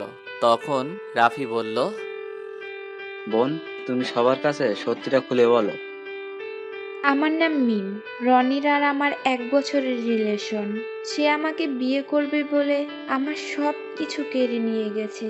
কিছুদিন আগে সে আমাকে বলে তাকে ভুলে যেতে, তার নাকি অন্য জায়গায় বিয়ে ঠিক হয়ে গেছে। আমার সাথে নাকি প্রেমের অভিনয় করছে। আমার ছেলে যে তোমার সাথে খারাপ কিছু করেছে তার কি প্রমাণ আছে? আমার মোবাইলে আমার আর রনির একসাথে ছবি আছে এবং কিছু নেগেটিভ ছবিও আছে, চাইলে দেখতে পারেন। বলে মোবাইলটা রনির বাবার হাতে দিল। তখন রনির আব্বু বলল, আমি তোমাদের দুজনের ছবি শুধু দেখেছি, আর ওগুলো দেখতে চাই না। রহমান সাহেব, আপনি আমাকে ক্ষমা করে দিন। আমি জানতাম না আমার ছেলে এতটা খারাপ। যদি জানতাম তাহলে কখনো আপনার মেয়ের জন্য বিয়ের প্রস্তাব নিয়ে আসতাম না। আমি আজকে ওদের দুজনকে বিয়ে দিব। পারলে আমাকে মাফ করে দিবেন। এই বলে রনির বাবা মিম এবং রনিকে নিয়ে তারা বাসা থেকে বেরিয়ে গেল। সবাই এখন চিন্তা করছে নাদিয়ার কি হবে। তখন আঙ্কেল বলল, এখন আমার মেয়েটার কি হবে? এখন কে ওকে বিয়ে করবে? তখন রাফি আর রিয়া আঙ্কেলের সামনে গিয়ে বলল, আঙ্কেল, আপনি কোনো চিন্তা করবেন না, আপুর বিয়ে আজকে এবং এখনই হবে। তুমি কি বলছো রাফি? আমার মেয়েকে বিয়ে করবে? আমি তোর কথা কিছুই বুঝলাম না। তুই কার কথা বলছিস? সে আর কেউ নয়, আমি রাসেলের কথা বলছি। রাসেল আর নাদিয়া আপু দুজন দুজনকে পাগলের মতো ভালোবাসে। শুধু আপনাদের সুখের কথা চিন্তা করে নিজের ভালোবাসা কোরবানি দিতে চেয়েছে। কারণ মামা, তুমি ওকে রাস্তা থেকে তুলে নিয়ে এসে বাসায় ঠাঁই দিয়েছো, তাই তোমাদের নুন খেয়ে তোমাদের মন নষ্ট করতে দিতে চাইনি। আমি আপনাদের সবকিছু খুলে বলি। তারপর সবকিছু খুলে বললাম। আঙ্কেল রাফির কথা শুনে আমার সামনে সে ঠাস করে একটা থাপ্পড় মেরে বলতে লাগলো, নিজেকে খুব মহান মনে করছিস তাই না? তোকে আমি বাইরের ছেলে মনে করেছি। তুই কেন এমন করছিস? আমি তোমাদের সাথে প্রতারণা করতে পারবো না। আমি আপনাদের দুজনকে সবসময় নিজের মা বাবার মতো দেখে এসেছি। আপনি একটা এতিম ছেলেকে ঠাঁই দিয়ে নতুন জীবন দিয়েছেন। আমি কি করে আপনাদের মনে কষ্ট দেই? আরে, আমি তোকে কখনো অন্যভাবে দেখিনি। আমি তোকে নিজের ছেলের মতো জানি। তুই আমাদের কাছে একটা বার বলে দেখতি, আমি কখনো মানা করতাম না। এটা শুনে আমি আরো খুশি হয়েছি। আচ্ছা, তোর কথা বাদ দিলাম। নাদিয়া তো আমাদের খুলে বলতে পারতি। আমি তোমাদের সব কিছু খুলে বলতে চেয়েছি, কিন্তু রাসেল আমাকে মানা করেছে, আবার আমাকে কসম দিছে। ঠিক আছে, এখন সব বাদ। এখন রাফি, তুমি রাসেলকে তৈরি করে নিয়ে আসো। ঠিক আছে আঙ্কেল। এই বলে রাফি আমাকে নিয়ে উপরে চলে আসলো। আমি সাথে সাথে রাফিকে জড়িয়ে ধরে কান্না করে দিলাম। তারপর বললাম, কিরে কেমনে কি? আমার পাঠক পাঠিকারাও তো কিছুই বুঝতে পারছে না, একটু সবাইকে খুলে বলো। ঠিক আছে, বলছি। আমি গতকাল দুপুরে মার্কেটে যাচ্ছিলাম আপুর বিয়ের উপহার কিনতে। তখন হঠাৎ দেখি একটা মেয়ে রনির মতো একটা ছেলের সাথে কথা বলছে। হঠাৎ ছেলেটা মেয়েটাকে ঠাস করে 2টা থাপ্পড় মেরে চলে যায়। ছেলেটা যে সময় গাড়িতে উঠবে তখন তার চেহারা দেখে অবাক হয়ে যায়, কারণ সে ছিল রনি ভাই। আমি আর দাঁড়িয়ে না থেকে মেয়েটার কাছে গেলাম। তখন তাকে জিজ্ঞেস করি, ওই ছেলেটার সাথে তোমার কি সম্পর্ক? তারপর মেয়েটি সব খুলে বলে। কি বলেছে আপনারা তো সব জানেন। তুই মিমের সব কথা শুনে কি বলছিস? আমি ওর কথা শুনে তাকে নিয়ে বাসায় চলে আসলাম। আব্বু আম্মুকে বললাম, আমার বন্ধু, তোমরা সবাই বিয়ে বাড়িতে চলে যাও, আমি বিয়ের দিন যাব। আমার বন্ধুর সাথে আমার কিছু কাজ আছে। আব্বু আম্মু পরে কিছু বলে নাই? মানে একটা মেয়ের সাথে তোর কি কাজ? তুই তো জানিস আব্বু আম্মু আমাকে অনেক বিশ্বাস করে, তার ছেলে কখনো খারাপ কাজ করবে না। আব্বু আম্মু চলে আসার পর কোনো রকম রাতটা কাটিয়ে পরের দিন বিয়ে বাড়িতে নিয়ে আসলাম। আমি সবার সামনে রনির মুখোশ খুলে দেওয়ার জন্য বিয়ের দিন মিমকে নিয়ে আসি। আজকে তোর কারণে আমার ভালোবাসার মানুষকে আপন করে পেয়েছি। তোর এই ঋণ কখনো শোধ করতে পারবো না। হয়েছে হয়েছে, তোর ঋণ শোধ করা লাগবে না, শুধু আমার একটা হেল্প করে দিতে হবে। বল তোর কি হেল্প লাগবে? আমার সাথে একটা মেয়ে দাঁড়িয়ে যখন আঙ্কেলের সাথে কথা বলছে, ওই মেয়েটাকে আমার পছন্দ হয়েছে। ওর সাথে আমার লাইনটা ক্লিয়ার করে দিবি। তার মানে তুই রিয়ার কথা বলছিস? আরে তোকে তো ওর কথা বলছি। মানে আমি তো কিছুই বুঝতে পারছি না। তোকে বলছি না, আমাকে আপুর মামাতো বোন রিয়া প্রপোজ করছে, এই সেই মেয়ে। কি? তার মানে ওই সেই রিয়া? কিন্তু চেহারা তো কিন্তু মার্শাল্লাহ। এখন আমার সাথে লাইনটা করে দে। ঠিক আছে দিব, আগে আমার বিয়েটা শেষ হোক। ঠিক আছে, এখন ফিরে এসে আয়, আমাদের জন্য সবাই অপেক্ষা করছে। আমি আর কোনো কথা না বলে ওয়াশরুমে ঢুকে ফ্রেশ হয়ে একটা পাঞ্জাবি গায়ে দিয়ে রাফির সাথে নিচে চলে আসলাম। আমাকে নিয়ে আপুর পাশে নিয়ে বসালো। তখন আপু আমার কানের কাছে মুখ এনে বলল, আজকে তোর খবর আছে, শুধু বিয়েটা হয়ে যেতে দে। তুই আমাকে অনেক কষ্ট দিয়েছিস। সেটা বাসর ঘরে দেখা যাবে। আমিও কিন্তু কম কষ্ট পাইনি। কাজী বিয়ে পড়ানো শুরু করলো। আগে আপুকে কবুল বলতে বলল, আপু সাথে সাথে কবুল বলে ফেললো। সবাই মুচকি মুচকি হাসছে। এবার আমাকে বলতে বলল, কিন্তু আমি বলছি না, আমি আপুকে একটু লাগানোর জন্য দেরি করছি। আপু আমাকে কনুই দিয়ে গুঁতা দিল। আমি সাথে সাথে কবুল বলে ফেললাম। সবাই জোরে জোরে হাসা শুরু করলো। তারপর কাজী মোনাজাত ধরলো। সবাই আমাদের জন্য দোয়া করলো। তারপর সবাই খাওয়া দাওয়া করে বাসায় চলে গেল। আব্বু আম্মু আমার কাছ থেকে বিদায় নিয়ে চলে গেল। রাফি আমার সাথে থেকে গেল। এখন আমি আর রাফি ছাদে বসে আছি। ছাদে আসার সময় রিয়াকে বলেছি ছাদে আসার জন্য। আমি আর রাফি বসে বসে কথা বলছি। কিছুক্ষণ পর রিয়া ছাদে আসলো। তখন আমি বললাম, কি রে, তোর আসতে এত দেরি হলো কেন? দেরি কি আর এমনি হয়েছে? তোর বাসর ঘর সাজাতে দেরি হয়ে গেছে। এখন বল, কি জন্য ডাকলি? হুম হুম আজকে বিয়েবাড়িতে একটা ছেলে তোকে দেখে পছন্দ করে। সে নাকি তোর সাথে প্রেম করতে চায়। আমার কথা শুনে রাফি মাথা নিচু করে ফেলছে। তখন রিয়া বলল, ছেলেটা কি জানতে পারি? সে আর কেউ নয়, আমার কলিজা, আমার জানের বন্ধু রাফি। তাহলে না বলে তোকে বলতে বলছে কেন? আসলে আজ পর্যন্ত রাফি কোনো মেয়ের সাথে প্রেম করে নাই। কেন জানি তোকে দেখে পছন্দ হয়, কিন্তু লজ্জার কারণে বলতে পারছে না। তাই আমাকে বলল তোর সাথে লাইন করে দেওয়ার জন্য। ঠিক আছে, তুই রুমে যা। আপু রুমে তোর জন্য অপেক্ষা করছে বাসর ঘরে। আমার অনেক ভয় করছে রে। এত ভয় কিসের? বিড়ালটা ঠিক মতো মারিস। ওই, এই বিড়াল আবার কোথায় থেকে আসলো? সেটা বাসর ঘরে গেলে আপু তোকে দেখিয়ে দেবে। এখন তুই যা, আমি ওর সাথে কথা বলবো। আচ্ছা ঠিক আছে, যাচ্ছি। আমার বন্ধুর যেন কিছু না হয়, তাহলে কিন্তু তোর মাথা ফাটিয়ে ফেলবো। ওই, আমার জামাইয়ের সাথে আর আমি যেটাই করি তোর সমস্যা কি? কি? তার মানে তুই রাজি? আরে ওকে তো প্রথম দেখে আমি প্রেমে পড়ে গেছি। এখানে রাজি হওয়ার কি আছে? তুই বাসর ঘরে যা, আমি আমার জানের সাথে একটু রোমান্স করি। তাহলে তোরা থাক, আমি গেলাম। আমি আর কোনো কথা না বলে বাসর ঘরের সামনে চলে আসলাম। দোয়া দরুদ পরে আস্তে আস্তে রুমে ঢুকলাম। তারপর দরজা বন্ধ করে দিলাম। দরজা বন্ধ করে বিছানার দিকে তাকিয়ে যেটা দেখলাম সেটা দেখে আমি পুরো অবাক হয়ে গেলাম।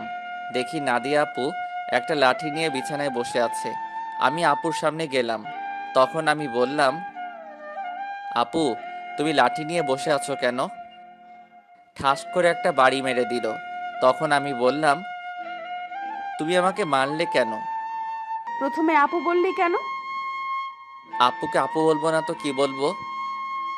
আবার ঠাস করে আরেকটা বাড়ি মারলো। তখন নাদিয়া বলল, আর একবার যদি আপু বলে ডাকিস তাহলে তোর মাথা ফাটিয়ে দেব। এখন থেকে আমার নাম এবং তুমি করে বলবি। তুমি করে তো সব সময় বলি, কিন্তু নাম ধরে কিভাবে বলবো? তুমি তো আমার থেকে বড়। কারণ এখন আমি তোর স্ত্রী, আমাকে নাম ধরে ডাকবি। ঠিক আছে, এখন থেকে নাম ধরে ডাকবো। হুম, তো এতক্ষণ কোথায় ছিলি? তোর আসতে এত লেট হলো কেন? আগে বলো, তুমি আমাকে তুই করে বলছো কেন? আমি তোমার স্বামী, আমাকে তুমি করে বলবে। ঠিক আছে বলবো, এখন বল আসতে দেরি হলো কেন? তাহলে শোনো। তারপর রাফিয়া রিয়ার কথা খুলে বললাম। সেটা তো খুশির খবর। আজকে রাফির জন্য তোমাকে আমি আপন করে পেয়েছি। ও না থাকলে এতক্ষণ আমাকে বাসর ঘরে রনি থাকতো। ঠিকই বলেছ। ওর মতো বন্ধু পাওয়া ভাগ্যের ব্যাপার। ঠিক আছে, এখন উঁচু করে আসো, 2 রাকাত নফল নামাজ আদায় করতে হবে। করব। আগে আমাকে একটা কথার উত্তর দাও। বিয়ের আগে তোমাকে দেখছি সব সময় কার সাথে যেন হেসে হেসে কথা বলতে। তুমি কার সাথে কথা বলতে? নাদিয়া আমার কথা শুনে হাসতে হাসতে বলল, আরে পাগল, এটা আমি অভিনয় করছি। আমি তোমার সামনে মোবাইল নিয়ে অন্য ছেলের সাথে কথা বলার অভিনয় করছি এবং তোমাকে এড়িয়ে চলছি। তুই এগুলো সহ্য করতে না পেরে যেন আমাকে ভালোবাসার কথা বলিস, কিন্তু হাদারাম, তুমি আমাকে কখনোই বলো নাই। কিছুদিন পর যখন তোমার রিয়াকশন দেখলাম না, তারপর ওই ছেলেকে বিয়ে করতে রাজি হয়ে যাই। তারপর কি হলো তুমি তো জানো। আমারটার কি শুনবে? সব তো তুমি জানতে পেরেছ। এখন চলো দুজনে অজু করে আসি। ঠিক আছে, চলো। আমি আর নাদিয়া ওয়াশরুমে ঢুকে অজু করে 2 রাকাত নফল নামাজ আদায় করে খাটে গিয়ে বসলাম। তখন নাদিয়া বলল, আজকে তোমার ভালোবাসা দিয়ে আমার সব কষ্ট দূর করে দাও। তোমার কষ্ট দূর করলে আমার কষ্টগুলো দূর করবে কে? আমিও তোমার সব কষ্ট দূর করে দেব ভালোবাসা দিয়ে। ঠিক আছে, তাহলে মিশনে নেমে পড়ি। আমার তো আর সহ্য হচ্ছে না। বাবা, আমার সিনিয়র জামাইয়ের দেখি সহ্য হচ্ছে না। আসো। তারপর আর কি, নাদিয়ার উপর ঝাঁপিয়ে পড়লাম। নাদিয়ার ঠোঁট দুটো নিজের আয়ত্তে নিয়ে আসলাম। আস্তে আস্তে কাপড় খুলতে লাগলাম। তারপর ওর পুরো শরীরে কিস করতে লাগলাম। ধবধবে সাদা দেহ। তারপর হারিয়ে গেলাম সাগরের বুকে। এখন আমি আর নাদিয়া সবসময় কলেজে যাওয়া আসা করি। রিয়া আর রাফির প্রেম ভালোই চলছে। তাদের পড়ালেখা শেষ হলে বিয়ে হবে। আমি আমার সিনিয়র আপুর ভালোবাসা পেয়ে অনেক সুখে আছি।